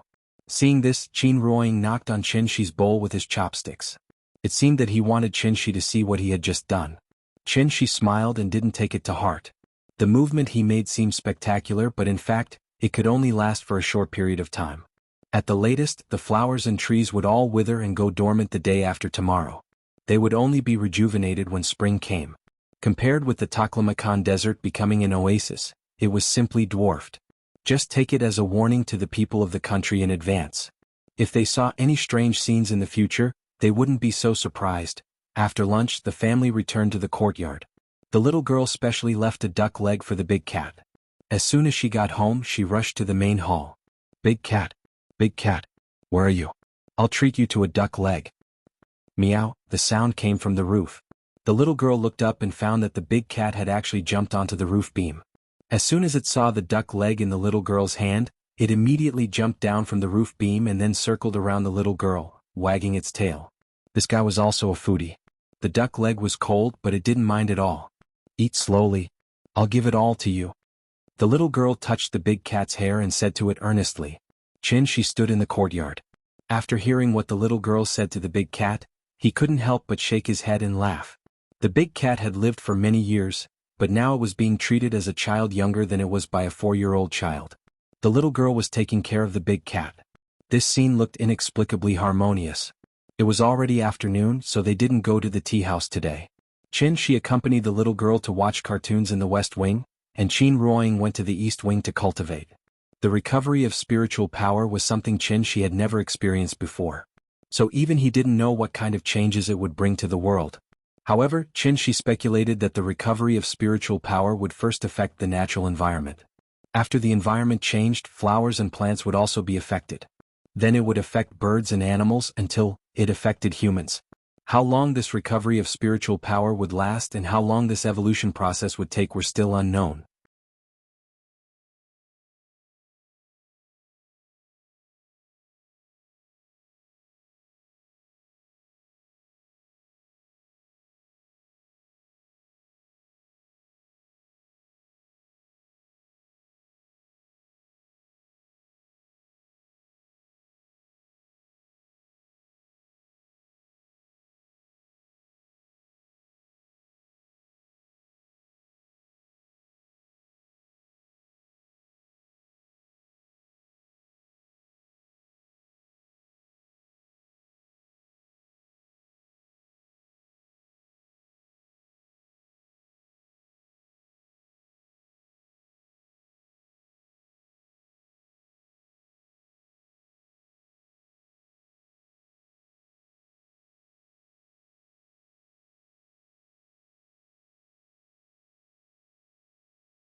But looking at them frowning and leaving, it was estimated that they wouldn't come again in the future. It couldn't be helped. The boss was so capricious that he didn't do business. While Qiao Yuan was still busy cleaning up, Gu Lao took the two brothers to say goodbye to Qin Shi. Sister, goodbye. I'll come and play with you tomorrow. Goodbye. The little girl stood beside Qin Shi and waved her little hand at the two brothers reluctantly. After the brothers also left under Gu Lao's lead, the tea house returned to calm. After simply cleaning up the tea house, Qin Shi said to Qiao Yuan, "Let's go, we should go home." Hearing this, Qiao Yuan was a little surprised and asked, "Go home? What else? Do you still want to go back to school?" No, I can live in the tea house. Can people live in this place? Let's go, there are many empty rooms in the courtyard. You can live in one. Qiao Yuan was still hesitating. But at this time, the little fellow suddenly grinned and said, "Sister, stay in our house. Our house is very big. We can play hide and seek." Perhaps the little fellow's persuasion had worked. So after thinking about it, Qiao Yuan nodded heavily and said, "Then I'll bother you." "It's okay, let's go." The tea house was closed, but the Shikahai skating rink opposite was still very lively. The little fellow lay on Qin Shi's shoulder and kept turning her head to look at the tourists inside. Looking at her little eyes, she probably wanted to go in and play for a while. Qiao Yuan pulled the suitcase and silently followed behind the father and daughter. Passing through Dongming Alley, just as she walked into the courtyard, she was shocked by the spacious courtyard in front of her. To have such a big courtyard in Shangjing, the boss's family was really rich. Qin Shi didn't know what Qiao Yuan was thinking. He just stepped into the front yard with Qiao Yuan, and the door of the east wing was pushed open. Then, Qin Shueqing came out of the room.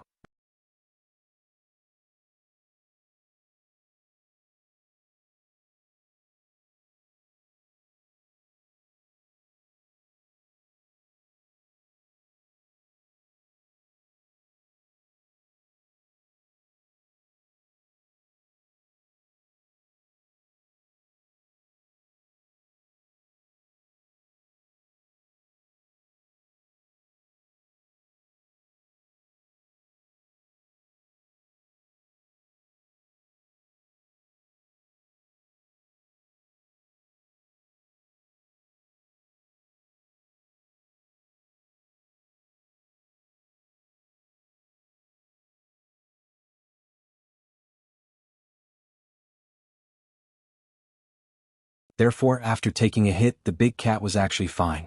It shook its body and stood up again. Meow. Even a human would be enraged after being hit by such a palm for no reason, let alone a wild beast like him. After being attacked, the big cat didn't hesitate at all. After getting up from the ground, its body rapidly expanded, and in an instant, it changed back to its original form. The big cat's body didn't become bigger to scare people, but to increase its combat power. Monsters could only rely on themselves. Therefore, in theory, the bigger their body, the stronger their combat power. Seeing the black cat in front of him turn into a black panther whose body was comparable to a fierce tiger's, the man in the kimono wasn't surprised at all. Instead he smiled and said, "Yori Yori." Just as he was putting on the airs of an expert, the big cat had already turned into a black shadow and pounced towards him again. This time the big cat really treated him as prey. Although the man in the kimono had succeeded in his attack, when he saw the big cat pouncing on him again, he didn't let his guard down. Instead, he suddenly put his palms together in front of his chest and instantly formed several hand seals. Yori Yori Yori. Yori Yori Yori, if translated in Wuxia, it would be, that you're tuning in to the Han Li's Wuxia Adventures YouTube channel. We're so grateful for your support, and don't forget to subscribe to join us on this incredible journey through captivating stories. Your generosity through donations truly makes a world of difference, as it's the primary source of revenue that allows me to expand and enhance this channel for you. Thank you from the bottom of my heart for being a part of this adventure.